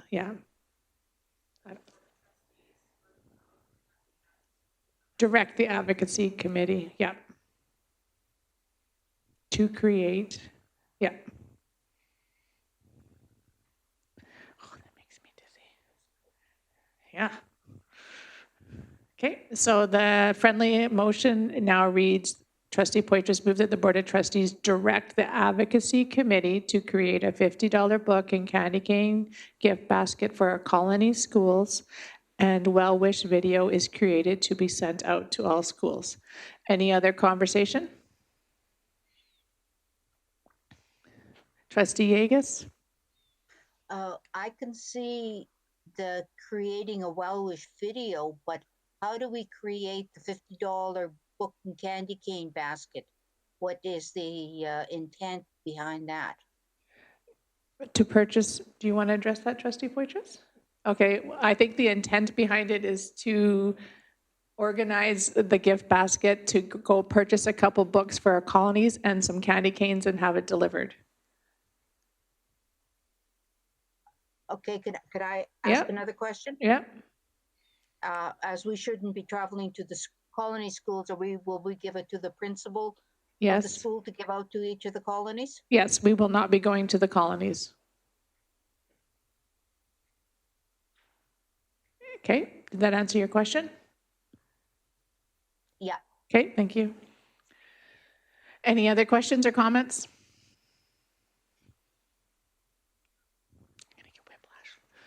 Okay, seeing none. Any opposed? All in favor? Thank you. All right, F2, our meeting of the whole. The Board of Trustees will engage in conversation to decide whether they'd like to continue with the planned meeting of the wholes for December 2020.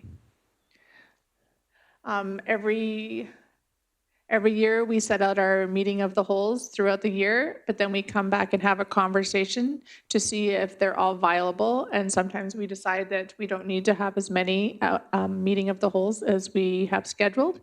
So I'd like to open up the floor for conversation around our meetings of the whole. Trustee Toon.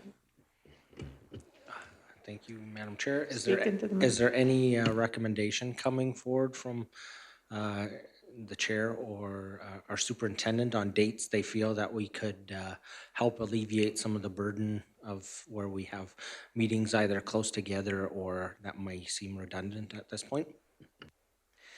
Mr. Seguin? Yes, thank you. There's two meeting of the whole dates fairly close to each other. So November 25th is the next one. So just over 2 weeks from today. And then following that, it is the morning of our next board meeting, which is December 15th. So there are two very close together. I guess our thoughts were that, you know, perhaps we could eliminate one of them, and it seems like the closer you get to Christmas, the busier things are for everybody, and so that would mean perhaps looking at the December 15th one to cancel. Okay, a recommendation on the floor to cancel our December 15th meeting of the whole. Can I get someone to, Trustee Yegus? Should make that into I a was motion. wondering if we were still going ahead with something, which obviously we probably aren't now. Maybe I answered my question, with the meal or something for the staff. We're going to be doing the barbecue in the spring. Forgot about that. Okay. Okay, just because of the recommendations moving forward with everything going on, I think that's just more better. More better. I was like, appropriate. There we go. That's a more better word. All right, so we have a conversation on the floor around meeting of the whole dates. The recommendation from our superintendent was that maybe we could potentially get rid of our December 15th meeting of the whole. Yeah, can I get someone to make the motion, please? That's the recommendation that the Board of Trustees cancel the December 15th, 2020 meeting of the whole. Trustee Poitras? All right, any conversation around that? All right, seeing none. Any opposed? Passed. Thank you. All right. How are we doing for time? Perfect. Student wellness presentation. Oh. Okay. While we're waiting, we'll have Dr. Kendra Massey, clinical team lead, will update the Board of Trustees regarding student wellness throughout the Livingston Range School Division. So we'll just give Dr. Massey just a few minutes to attend our meeting.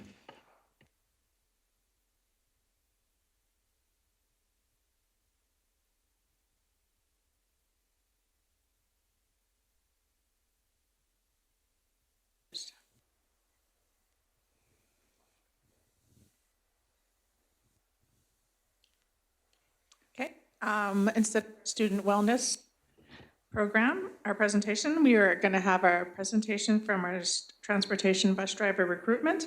Transportation Secretary Christy Edwards will present a transportation bus driver recruitment presentation to the Board of Trustees. Welcome. Please take it ahead there, Christy. Thank you for having us. We'll just see if we can get our technical stuff in line. Okay, awesome. Thank you. All right, so this is a presentation that we have in regards to our bus driver recruitment program. This is something we've worked together, Phil, myself and Carly worked together to put this together and get a plan ready because it's something that's going to need to happen here as soon as possible. So this is kind of some of the things that we will talk about throughout this presentation. We're going to talk about where we sit currently in the division, our plan, a referral program that we've come up with, information meeting schedule, training schedule, and then the investment. So school bus drivers are the people who transport children to their future. And I think something we need to keep in mind is that our bus drivers are the ones that get a vast majority of our kids to school every day. And their importance needs to be in the forefront because if we don't have bus drivers, we don't have students. If we don't have students, we can't teach them. So it's pretty important as far as school goes.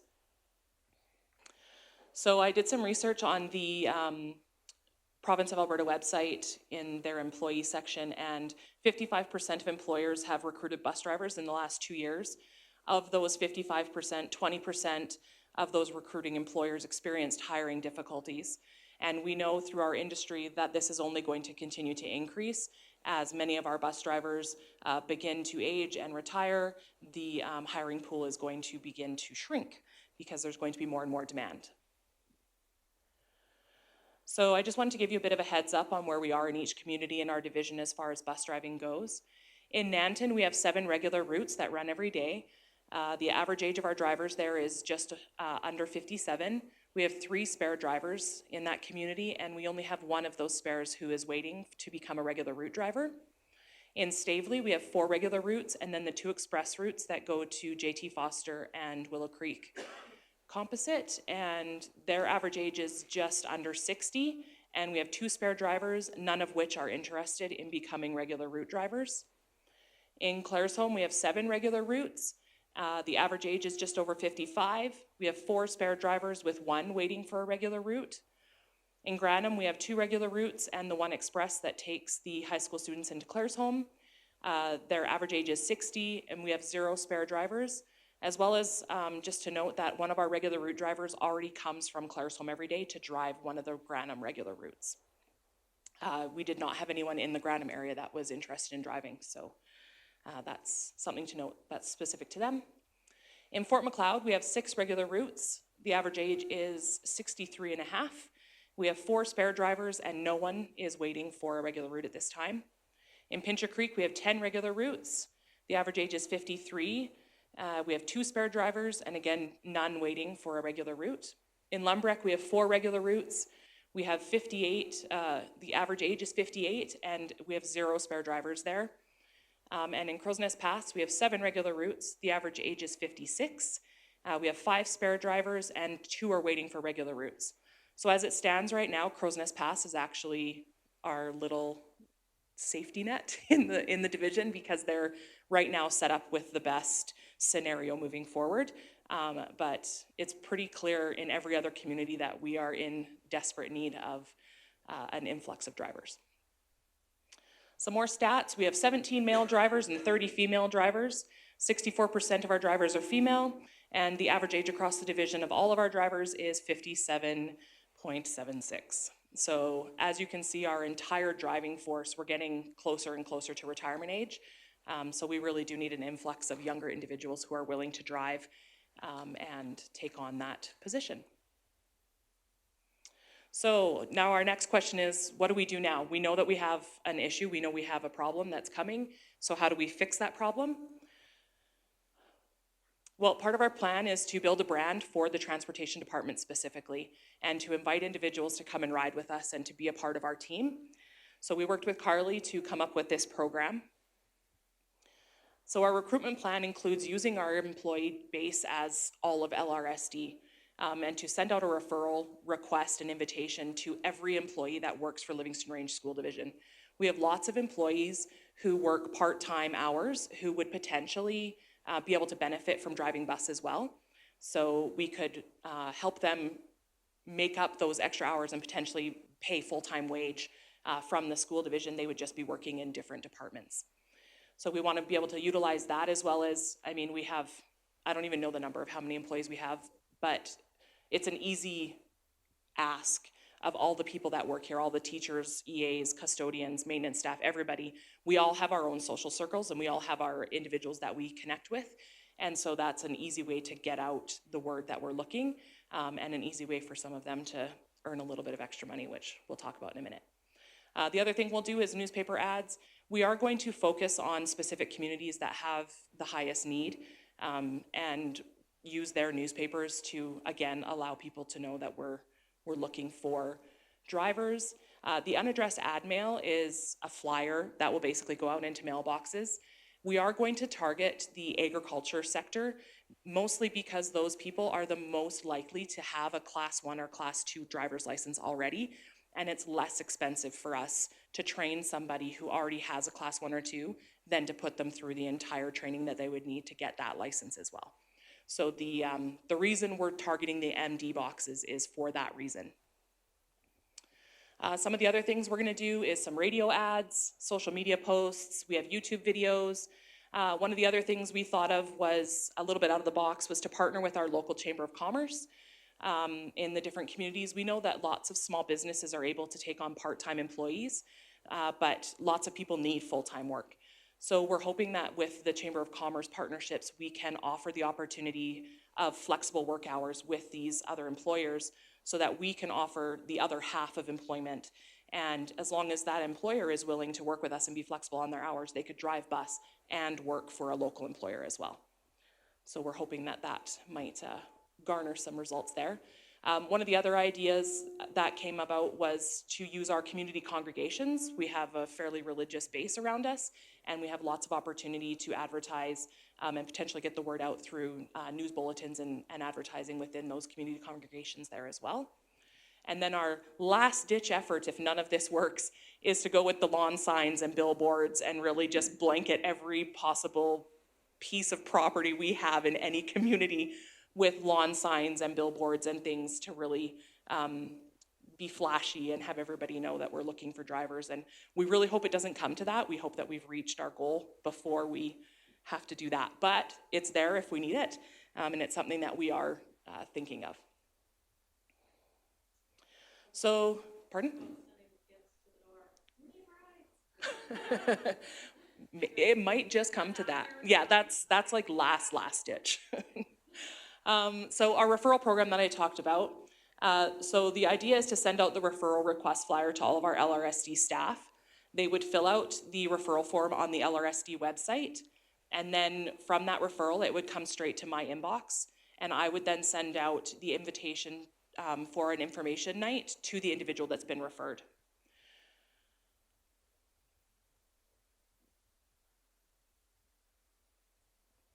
So when they go to the website, this is what they'll see. If you go to lrsd.ca/bus drivers, Carly created a shortcut for us so that you can go straight to the bus driving section. So you'll see the bus drivers section there, and then if you scroll down just a little bit, you'll see in the red there, it asks for the referral. And when you click on that, then you'll get the simple form. And it's very simple. We're not asking for a lot of information, just a name and contact information so that we can then follow up on that information.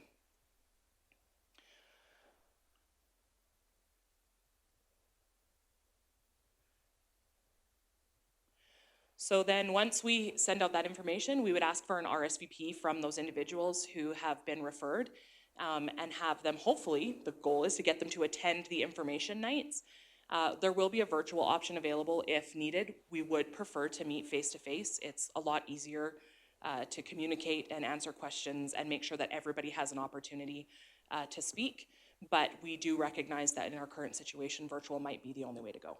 So we will do that if necessary. And then once we are able to meet with these individuals, as long as they meet our criteria, which is being able to provide the required documentation, which is a clean driver's abstract and their criminal record vulnerable sector check, as long as those two documents are clean, then we would potentially offer them employment, and they would go through the training process depending on what license they need. And once they were to complete the training, that's when the individual would get their referral bonus. So the individual would have to go all the way through in order to get that Visa gift card. So the idea here is to have people kind of pre-screen for us. So if they know somebody likes to speed a lot or, you know, some of those things, they're probably not going to refer them as a bus driver. But these are some of the kind of the criteria that would have to follow in order to get the referral bonus. So they have to meet our employment requirements. They can't have driven in the past for LRSD. We're obviously going to shake those bushes ourselves. So maybe I'll get the bonus cards on those. But the other thing they have to do is complete the training courses before the end of the 2020-2021 school year. So where we are right now, we want to have all these drivers that hopefully we're going to get referred, trained before the end of this current school year. And then the other thing that will be required of those individuals is, depending on what type of training we're providing for them, they will then sign a commitment to drive for LRSD for up to 3 years. And that depends on what their training will be. If they just need an S endorsement, then the requirement to drive for us would be much less than if we're giving them the full MELT 2S training, which is much more expensive and much more time consuming, then we would require them to sign that employment agreement for a longer date. And then once all that's completed, then there would be a $100 Visa gift card available for the individual who referred them. And we are not limiting how many people you can refer. So if you want to refer 10 drivers to me, I will gladly give you those 10 $100 gift cards, and you can go have a little party for yourself. But I would rather give you 10 Visa gift cards and have 10 drivers than limit you to one, and so you only refer one of your friends. A successful. They have to have completed all of the training and everything in order to pan out for you as the referrer. So these are the information nights dates that we've tentatively set. So in Crow's Nest Pass, we're just basically going Tuesdays and Thursdays to the different communities, in the evenings to the high schools, and then into the first week of February there to catch everybody. And this is some of the information that they will gain when they go to that information meeting.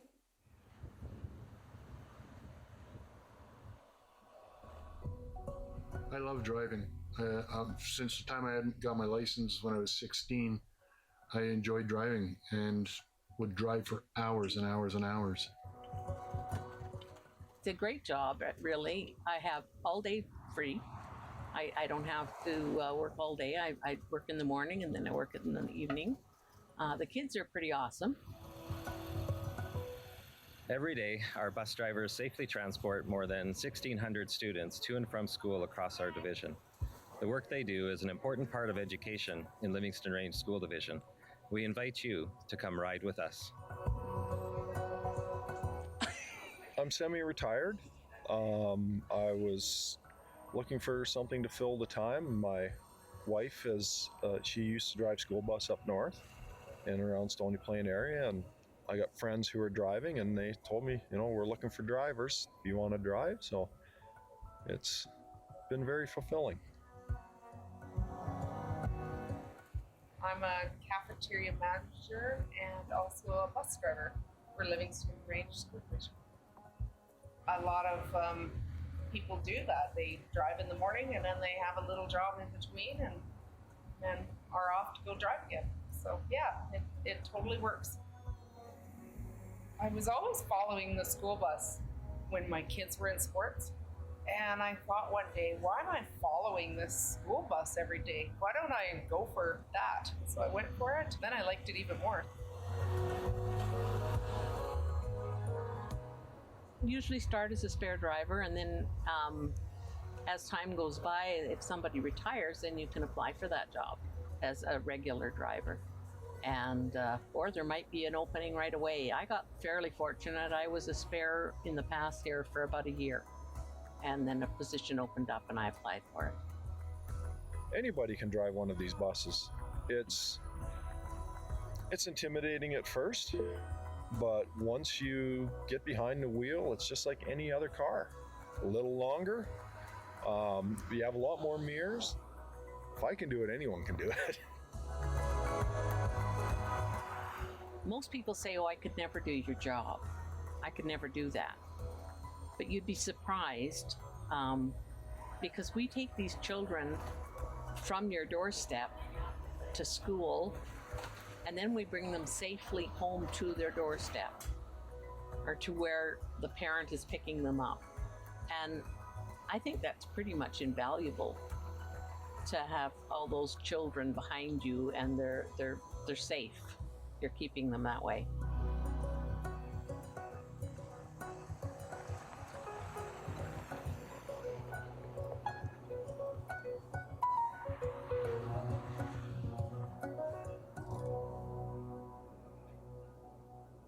Thank you, I made that myself.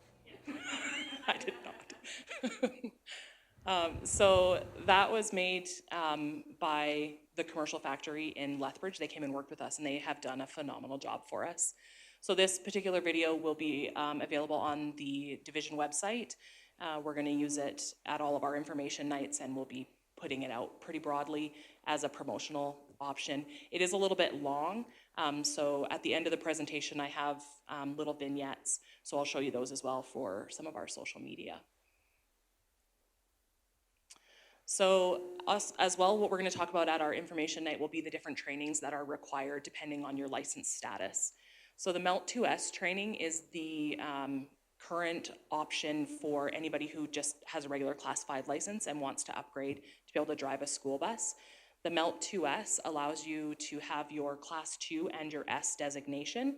It will not allow you to drive like tractor trailer, like the big semis and all those kinds of things. So it is a bit of a win for us because we're not gonna let people get trained that can then just go and drive in a different capacity. So it is a bit of a nice niche that we have available to us because we're not training and then off they go.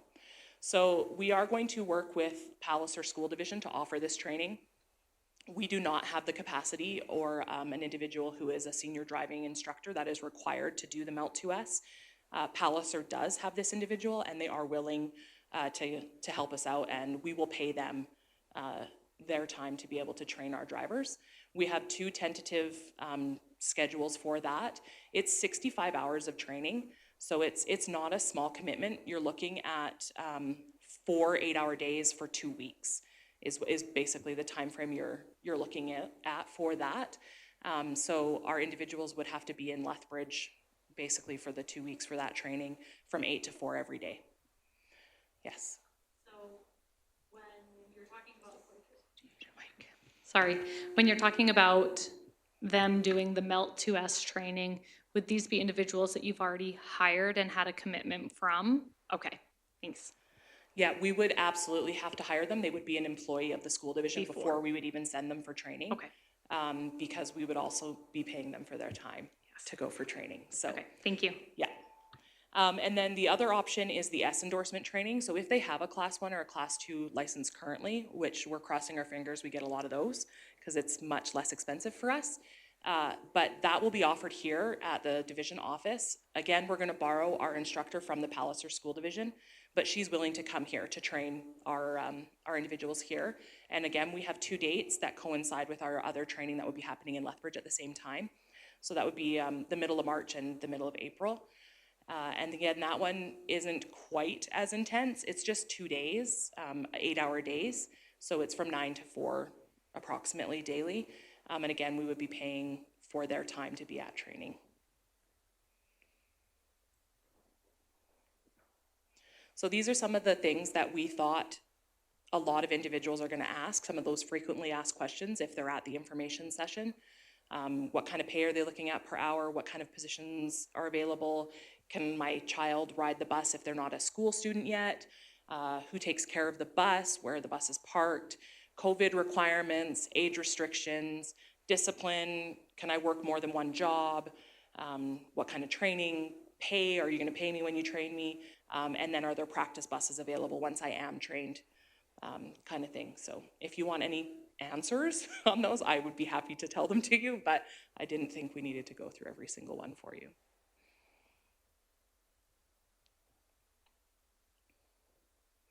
So this is where it comes down to the dollars and cents of what we're looking at to do our recruitment program. Our video was $3,000. Our new logo was $600. We're looking at printing 10,000 flyers and approximately $1,000 there. The newspaper ads for a 2 weeks blitz, we're looking at $1,500. Referrals, I'd be happy to have 10. So we're approximating $1,000 will go out there. Our info nights, we're going to have a bit of swag and some door prizes, hopefully to, again, entice individuals to actually come once they've been referred. So with refreshments and some prizes, we're looking at about $625 there. The radio ads, we're looking at about $400 for a 2-week blitz. Our unaddressed ad mail, again, we're looking at about 8,000 of those approximately, and so that's approximately $1,000 for that. Social media ads are, we can pay to bump or boost them, but we can just put them on for free on our social media websites.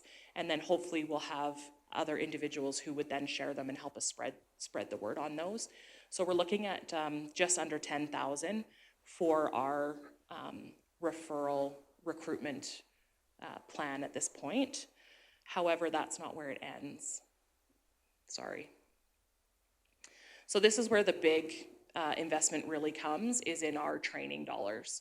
So the MELT 2S training program is, as I said, it's very intense and it's a lot of time and effort. The training itself is $1,500 per person, which we would pay to Palliser School Division. And then as well, we would also be covering employee time and potentially travel, hotel stays. We're not entirely sure what that will look like. So that $22,500 is if we are successful in our goal of getting 15 individuals. If all 15 of them needed MELT 2S, the $22,500 is what we're looking at just for the MELT 2S training. That doesn't include dollars for their time or travel. If we have to do S endorsement training, we're looking at a much smaller bill, and that's only $150 per person. So it's a lot more economical if we can get those individuals who already have a Class 1 or 2 license to come, and we're looking at $2,200. So I would prefer the S endorsement, as I'm sure you would. So these are just the little vignettes that we have that we're going to put out on social media. They're much shorter, they're about 20 seconds. And so we're hoping people will take an opportunity to watch those and share them. They're not the big, 3 minutes or whatever. So these are just some spotlights on specific drivers. I love driving. Since the time I hadn't got my license when I was 16, I enjoyed driving and would drive for hours and hours and hours.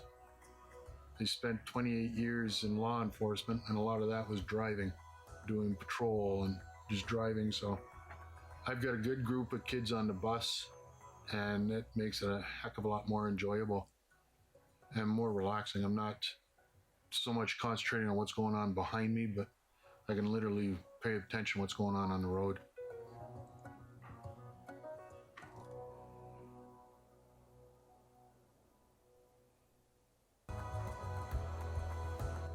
I'm a cafeteria manager and also a bus driver for Livingston Range School Division. A lot of people do that. They drive in the morning and then they have a little job in between and then are off to go drive again. So yeah, it totally works.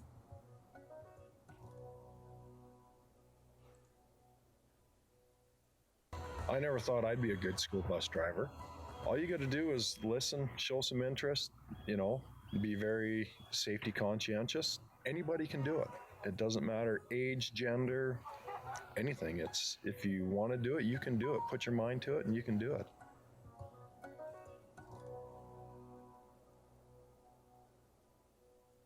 It's a good job. You get to see people every day. You get to be the first smile in the morning and sometimes the first smile of their whole day.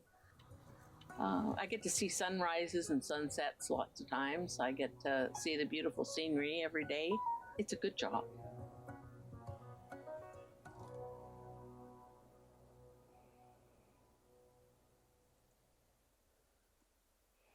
So we just wanted to invite all of you to join us in our quest and come ride with us. We were very fortunate. We had some amazing drivers volunteer to be a part of this, and we could not have scripted better things for them to say. They did that all off the cuff on their own. They had a bit of an interview for each driver, and these are the things that they said without us prompting them. And we are extremely grateful for their words because they have really gave us some great material to work with, and I think we'll be able to use these for our benefit. Yes. So you talked about the 1 and 2 drivers. What happens to a Class 3 driver? They can't drive bus. That's a fixed axles only, like dump truck. Or, Yeah. Okay. So to drive bus, it's got to be a minimum Class 2. Right. Yeah, so they would still have to upgrade their license. They would still need a minimum of a Class 2 or a Class 1. Because there's lots of people out there who used to have a Class 1 who have gone to Class 3 because they're tired of getting poked every year like me. I used to have a 1, now I'm a 3 because I only have to get my medical every 5 years. There's a lot of good drivers out there with a 3. I think the government's blown it on that one. Yeah, I'm not aware of any possible upgrading from 3 to 2 at the moment. There's possible room for that to happen, but at this moment, I understand you've got to do the whole training, so. Yeah, I just was curious about that because, I don't know, seems like a school bus and a tandem are the same size. Basically, they are, yeah. The GVW of a school bus is 21,500. And Class 3 license is that, it's in that category. Maybe that's something we could advocate for. Mm-hmm. Maybe it is. Any other questions?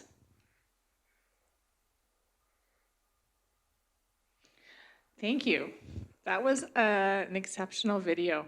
I would really love to share that at another level too, so I will be in contact. Thanks so much. I really hope it works. All right. Yeah, that was really good. Yeah. Dr. Kendra Massey is now with us, and she will update the Board of Trustees regarding student wellness throughout the Livingston Range School Division. Welcome, Kendra. Yes. And the mic, please. Thank you. No, we can't hear very well on the screen, so you can be loud. Okay, I'm gonna push back so I can sit. Well, I'm excited to join you. Thanks for being patient and allowing me to go a few minutes later. Yeah, if you want me to do that, that's perfect. I was dealing with a little bit of an urgent or pressing situation up there, and I've been thinking for the last 5 minutes, do I share some of it or not? And I think I may, so to help you understand what it is our FSLs are doing on a daily basis. And the example that I'm involved with right now really highlights the direction and the work that we're undertaking within LRSD, within my role and within our school counseling position. So we're just dealing with a situation where a student has had a few situations this year already that have involved physical and verbal aggression, either with staff or students. I might shift a little bit. Yeah, I can do that. I just not used to hearing myself, but okay, there we go. Is that better? Yeah. Yeah. Can you hear it, Kendra? Is this a little bit better, the volume? John or Clara, can you hear Kendra speaking?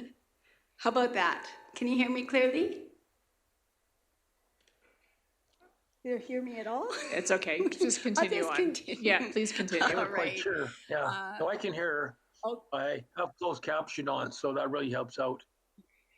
All right, well, I'll just make sure I speak directly in here. So a student who has been involved with some physical and verbal aggression, and we've recently just conducted a risk assessment, understanding why is this happening and what do we as a school team need to be doing to support the student moving forward. And if we think maybe 10, 15, possibly even 5 years ago, how we were responding to this student is not the same as what we're doing today. Traditionally, we've focused on the need for remediation or a punishment of some kind to shape the direction the student is on. And I'll share with you at the end how that path looks different because of the roles that FSL, risk assessment, and myself are taking. But on to the presentation that I have. Oh, that's okay. It's not working.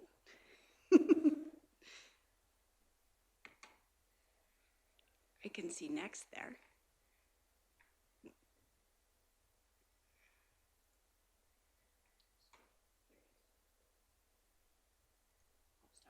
Okay, that's fine. And it's pretty straightforward presentation, so that's just fine. So just a quick overview of where we're going to go in hopefully 10 or 15 minutes today. I just want to highlight our mission and our vision for the division. Within that, then we'll go on to talk about what are the goals of our Family School Liaison Counselor Program. FSL is how I often will abbreviate that title. And talk a little bit who's in our team, then highlight what some of our student needs are across the division, and then how our FSLs are using their roles and responsibilities to both understand the needs that our students have, but support and meet them. end with then a current direction in terms of where I think the division is going in terms of understanding students, but then what this means for myself and our team. Thank you. We all know this. I love to put it up because it fits with the things that we are actively taking on as an FSL team. So we are looking, our LRC inspires excellence through meaningful relationships, innovation, and collaboration. Most importantly, we are remembering every student every day. Go ahead. What I often reduce this to is some of the key pieces that if we just keep these things in mind when we're looking to support our students, this is often all we need to be mindful of. One is meaningful relationships. The second is that it's every student and every day. And the piece that I've added on this year in talking with our FSLs and school administrators is that the school is the learning environment, not just for academics, but for our social abilities, our social connections, our emotional well-being, our athletics, our hobbies, our self-concept, and our identity. And I'll bring these three things together at the end of the presentation to highlight our FSLs.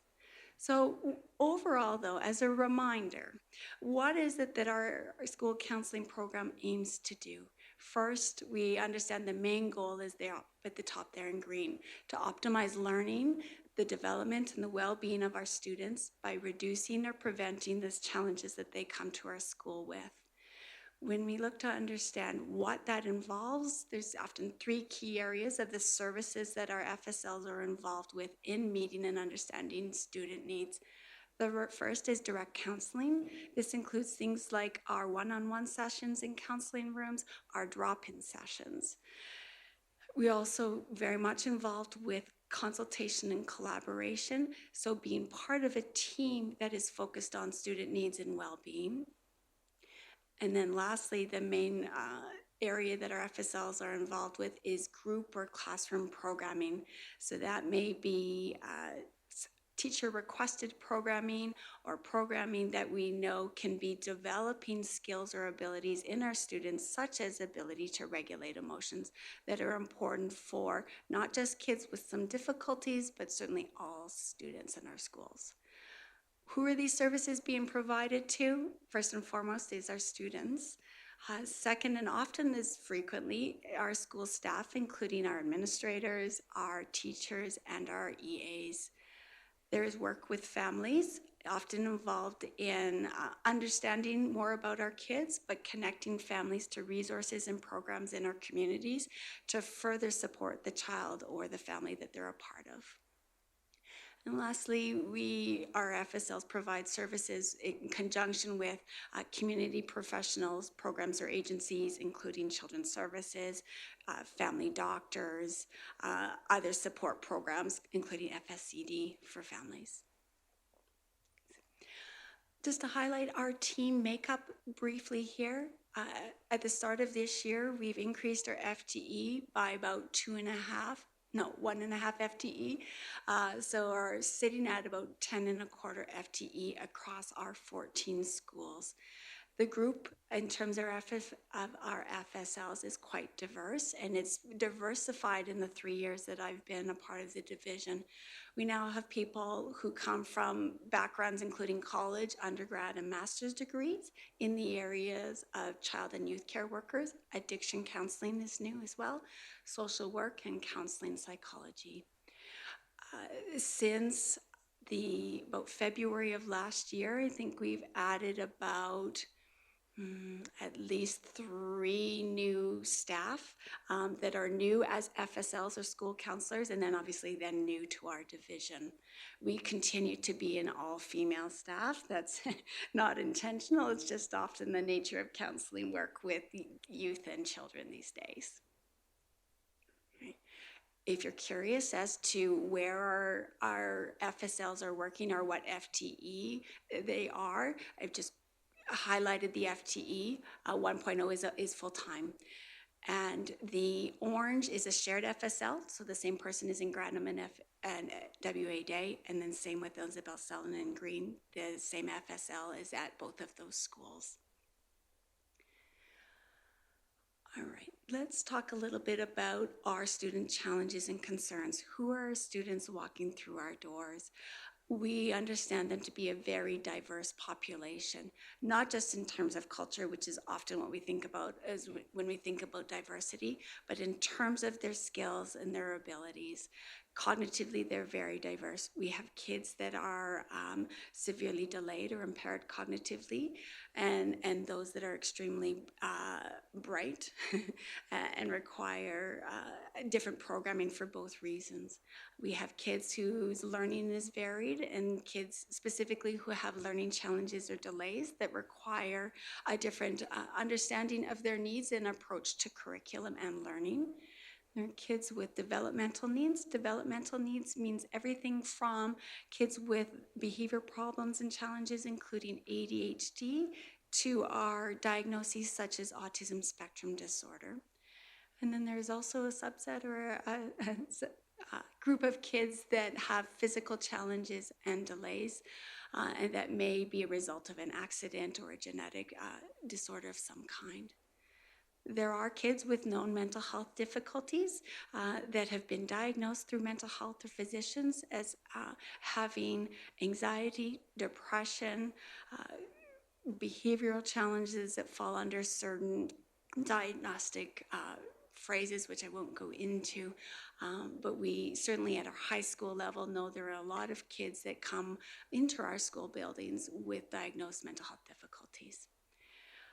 These kids often in our schools come from very diverse and varied backgrounds that are quite complex and concerning and unfortunate at times. And some of those difficulties include those listed here of dealing with grief and loss of parents or caregivers, of family friends, drug and alcohol use, either of their own or within the family, and of family violence. So when we understand that our students come to school with these difficulties and backgrounds, what are they showing our teachers, our EAs, our administrators, and our FSLs what they're dealing with on a daily basis? Without a doubt, we find that most of our kids, especially at that junior high and senior high level, are dealing with lots of sources and causes of stress and pressure, academically, socially, behaviorally. Connected to that, we know that worry is a prevalent or common concern across all of our grades, and worry about school, about home, about their friends.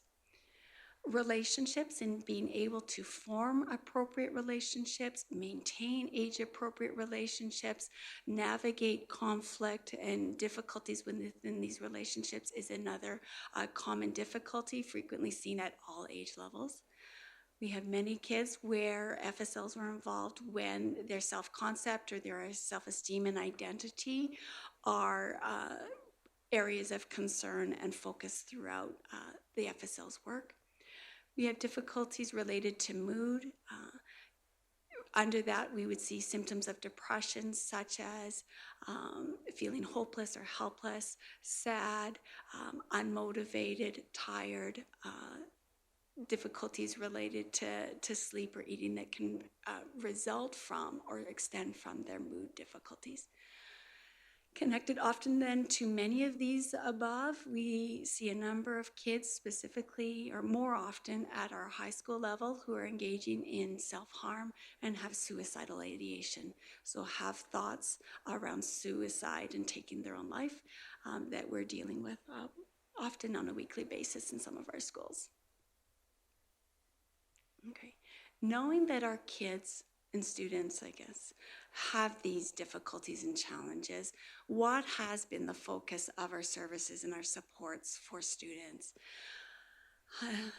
We'll briefly review these. These look different at different schools and with different ages, but this is a general overview of what our FSLs are supporting kids in doing or what they're doing within classrooms in terms of presentations or programming.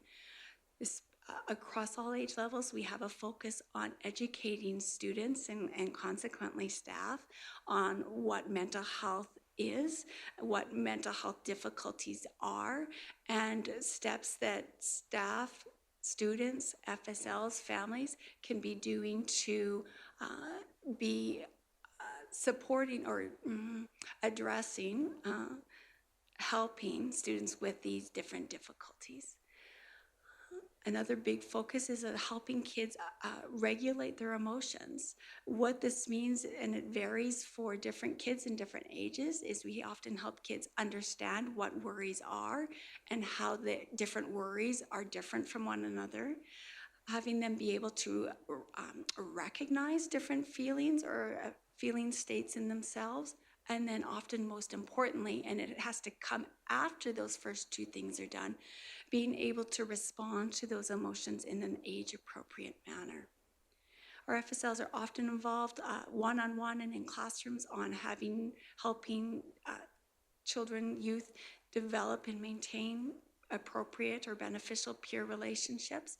There's a big focus on building self-esteem and self-concept in our kids. As is highlighted in what I'm involved with right now is safety planning for schools, but also safety planning for kids that come from home environments where physical aggression and violence is prevalent or present. Lastly, our FSLs, and to an extent, less extent this year, but historically and last year, their involvement with support groups, and GSA is one example, is something that several of our FSLs have taken on.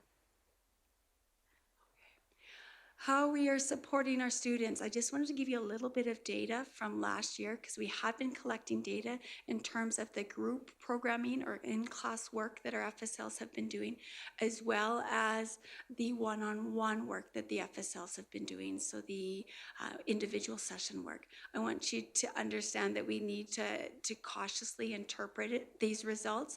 I think often we have an underreport of what's happening in our schools, partly COVID-related, partly differences in understanding when we should enter kids into our program to highlight what's being done. But I think the results highlight some important things. So there is a lot of groups, class presentations, and clubs happening. There were roughly 31 entries. That doesn't mean that only 31 groups took place in our schools. Rather, within the 31, we saw that 5 of those involved single presentations. So an FSL went in one time and presented to a class. 8 times an FSL went in between 2 and 4 times to present, probably on a topic related to self-esteem, relationship, or coping with worries, for example, and did up to 4 sessions on those topics. Another 6 FSLs were in classrooms between 5 to 8 sessions or times to do that activity. And then there were a few instances where routinely throughout the year, an FSL was in a single classroom.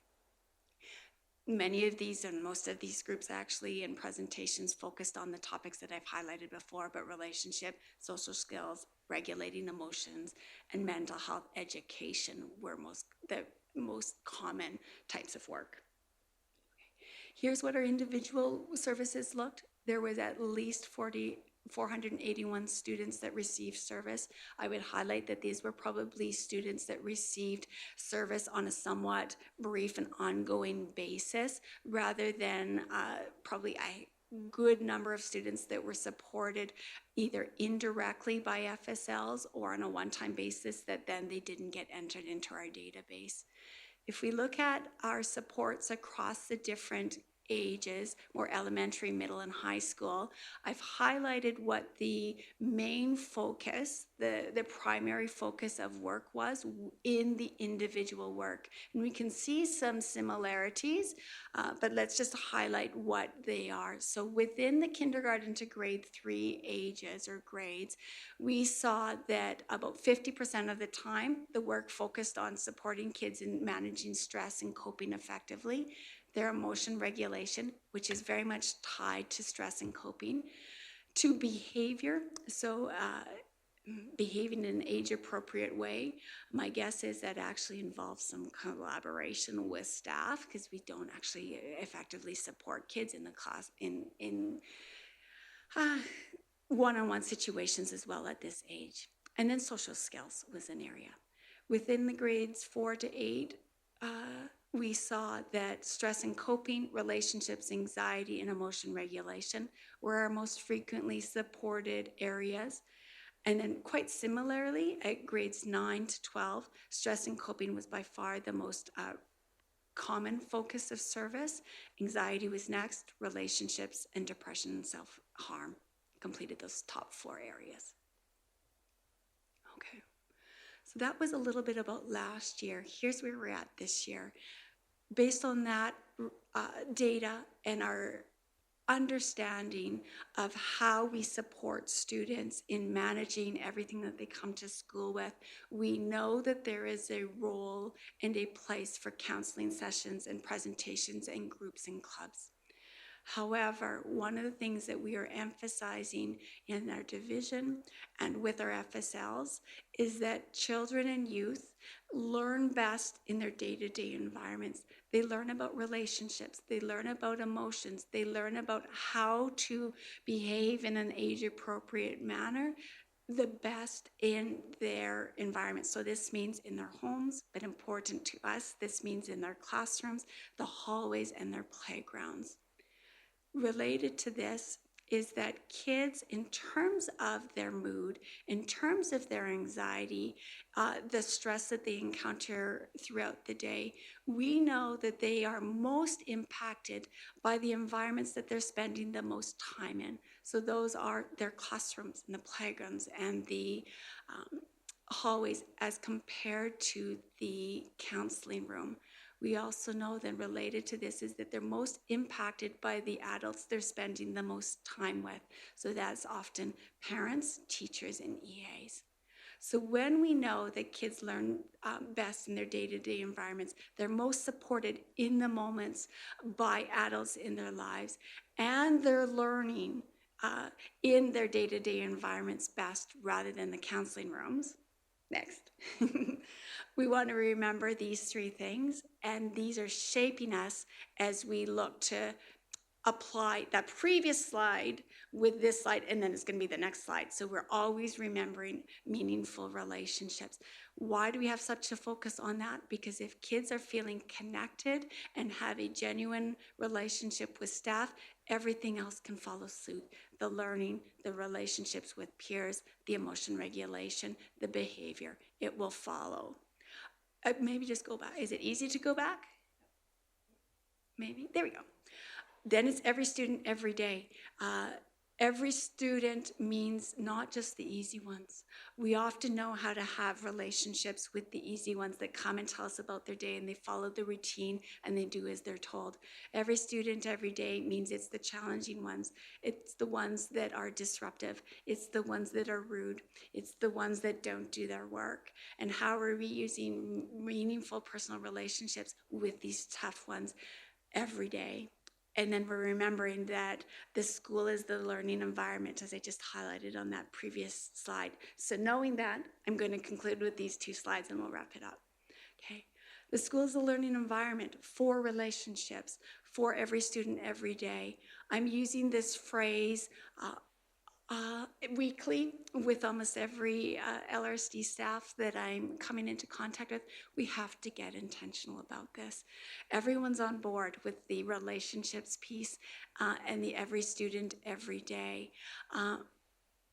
But the follow through looks different. The know-how looks different, especially with those tougher, more challenging kids. And I am supporting our team in particular in getting intentional about what this looks like in our counseling rooms, but in our schools. There is a shift this year. It somewhat followed COVID because of not being able to combine cohorts and knowing that we needed to provide effective service, that staff, FSLs have been more present in classrooms to do programming. The benefit of this is that that's where they need to be. And there's a focus on integrating our FSL team more intentionally, more fully into a school team who is doing 2 things, working to both understand student needs, understand the things that I've talked about before, but also how our EAs, how our administrators, how our teaching staff can be supporting students in all of the areas, not just the academics. We are shifting FSLs to be in the classrooms for very intentional reasons. One is to be able to develop relationships with students and staff. They are gaining information about what students need in their classrooms to have a more regulated state, to be less stressed, to be less anxious, to be less concerned about their academic success or performance. So we have our FSLs more present in our classrooms, or this is the goal. It's not happening fully yet. This is our goal, to be gaining more information about our students in our classrooms, but importantly, to be modeling to our EAs and our teaching staff how to support students. And then ultimately, we have this goal of enhancing staff capacity to be understanding what behaviors are in our kids, how they reflect student needs, and what they as teaching staff can be to supporting these areas that are typically or often referred to our FSLs around. Sure. All right. So what is that focus? And we conclude with this. The FSL, by being present, attempting to have them be even more active members on a team within the school, we are attempting to support staff in understanding how and why to develop very genuine and personal relationships with every student every day. The focus is often on how do we do this with the tough kids, because it doesn't come as easy. The FSLs are focusing on establishing safe classrooms. Safe, I could talk to you about 20 minutes on. I don't have the ability. Safe goes beyond the physical safety. It's an emotional safety, a social safety, a sense of I can take risks socially, emotionally, academically. So how can we establish and enhance the safety of our classrooms around, around safety, to help our students be better able to regulate, cope, and navigate challenging experiences. We want kids to be learning these things in the classrooms because that's how they learn best and apply best. And then summarizing largely what I've highlighted already, the focus is on developing the capacity of school staff to be understanding and supporting that needs through relationship. So to just wrap it up, the situation that I came down, was attending to before I came down and have to go back up to support is exactly this. It's a student with challenges that's been disruptive in the classroom, disruptive in the school, and often the focus can be on the disruption and needing to remove and, in a sense, discipline this student. And what we are as an FSL team, supported often by myself as clinical team leader, is to help understand that this student comes to school with a story, with difficulties, with challenges, with needs. And if we're going to shape or change his direction moving forward, reduce that physical aggression, remove the verbal aggression, we have to both understand the needs and the challenges that he comes to school with and act to support him within the classroom, potentially within the counseling room, within his home, and possibly within that community. Okay, that's it. There's one more slide that says questions, comments. There we go, if there are any. Sorry, I've taken more than 15 minutes of your time. That's quite all right. Does anybody have any questions or comments for Kendra? I do. Trustee Burdett? I'm just wondering are you finding that the levels of stress in kids is higher during COVID? Great question. There were many who predicted that the students would have difficulty transitioning back and adjusting to just school in general, but certainly school with COVID precautions. Largely, what I have heard, and I would also highlight what I predicted, is that students are doing very well. The majority of students have come back, gone right back into routine, need that routine, wanted the routine and activities of school.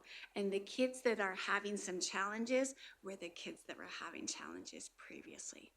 What we do see is that though through across our division and from what I've heard other divisions as well, it's our staff that are having some difficulty.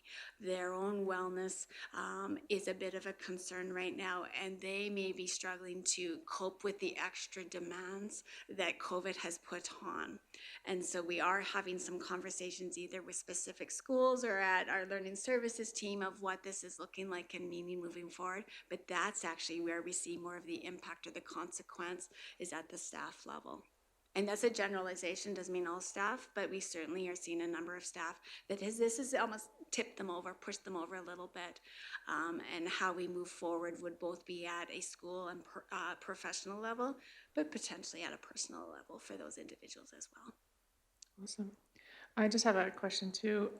You support our online learners also. Have you noticed any more stress with them because they are still at home and they're doing their online learning, or? That's a good question that I've not received a lot of information on. I likely in the next couple of months, especially as online learners have been there for a bit of time, we'll start to hear more about what's happening. But there has not been a large number of referrals to our FSLs that I'm aware of to be supporting these students. Okay, good. But it may be certainly something we see over time. Does anybody else have any other questions? Yeah. Thank you. Do you anticipate any need for additional supports when and if those online learners transfer back into, because they'll be at a different set in time, because the ones that are in school now kind of transition together, so they were there supporting? Yeah, there is always, when a student has to return to school for whatever reason, being away for a medical leave, being away because we've switched to virtual school, there is a bit of a transition and a readjustment period, probably in two areas. Sometimes academically, because they weren't working at the same pace and completing the same activities and curriculum, like in the same order, so there's that piece. But certainly we know socially can be a area of focus of how are we connecting these kids socially, especially if they've not maintained social connections outside of school. And that certainly, I think, as we move along, we have the understanding of what our virtual students need in terms of a broad set of programming. It's not just about the curriculum. That is what school is about. It's the hobbies and the social connections and the development of abilities and interests outside the academic realm. And so whether we have that focus or it will develop over time, I certainly think it's going to be something that we're looking to make sure our virtual students are aware of and connecting to those other areas beyond the curriculum. Probably stepwise approach here. We'll get the curriculum figured out with their online learners' learning needs. We're understanding that students who have learning needs can go a bit disguised at home. And how do we, one, identify them, and two, meet them when they're virtual? So we are tackling that head on from what I understand. And then the social piece, the hobby piece, that will come. Awesome. Yeah, thank you. Thank you so much, Kendra. Okay. Thank you for your presentation Thanks, today. everyone. All right, everybody, moving on into our agenda. We're on to our 3 key messages today. What would you like to see our 3 key messages?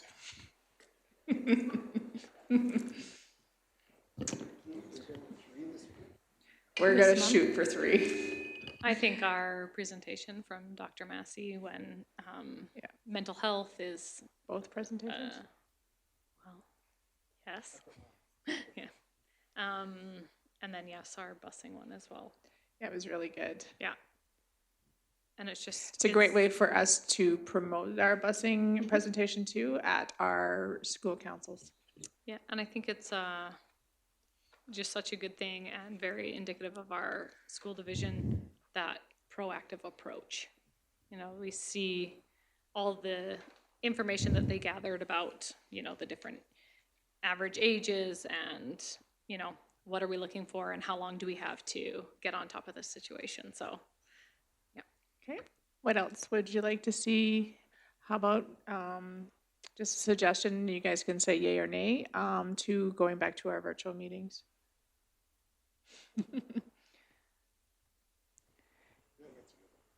Trustee Tim? As a fourth, then, IMR results and plan, I know that's something we always highlight as a divisional piece to discuss and highlight the amazing work that our maintenance and infrastructure staff do, maintaining all our buildings and keeping them in the amazing shape that our communities love. Okay. Claire and John, were you able to hear our 4 key messages? No. No. Yes, it's very interesting. I finally figured out how to watch it at the bottom, and it's very interesting to see what they type there. They're Oh, the closed captions? yeah, it's like watching when they do with the hearing, the guy who does the things for the hearing for the yeah. sight impaired. That was what it was like reading it. Well, I'm glad you could figure it out and maybe catch the gist of most conversations then. So we have our 4 key messages today. So both our presentations are back to virtual motion and our IMR. That would be it. Can I get a motion to adjourn? Trustee Poitras. At 3:51. Look at that. Yeah, we don't need to go in camera.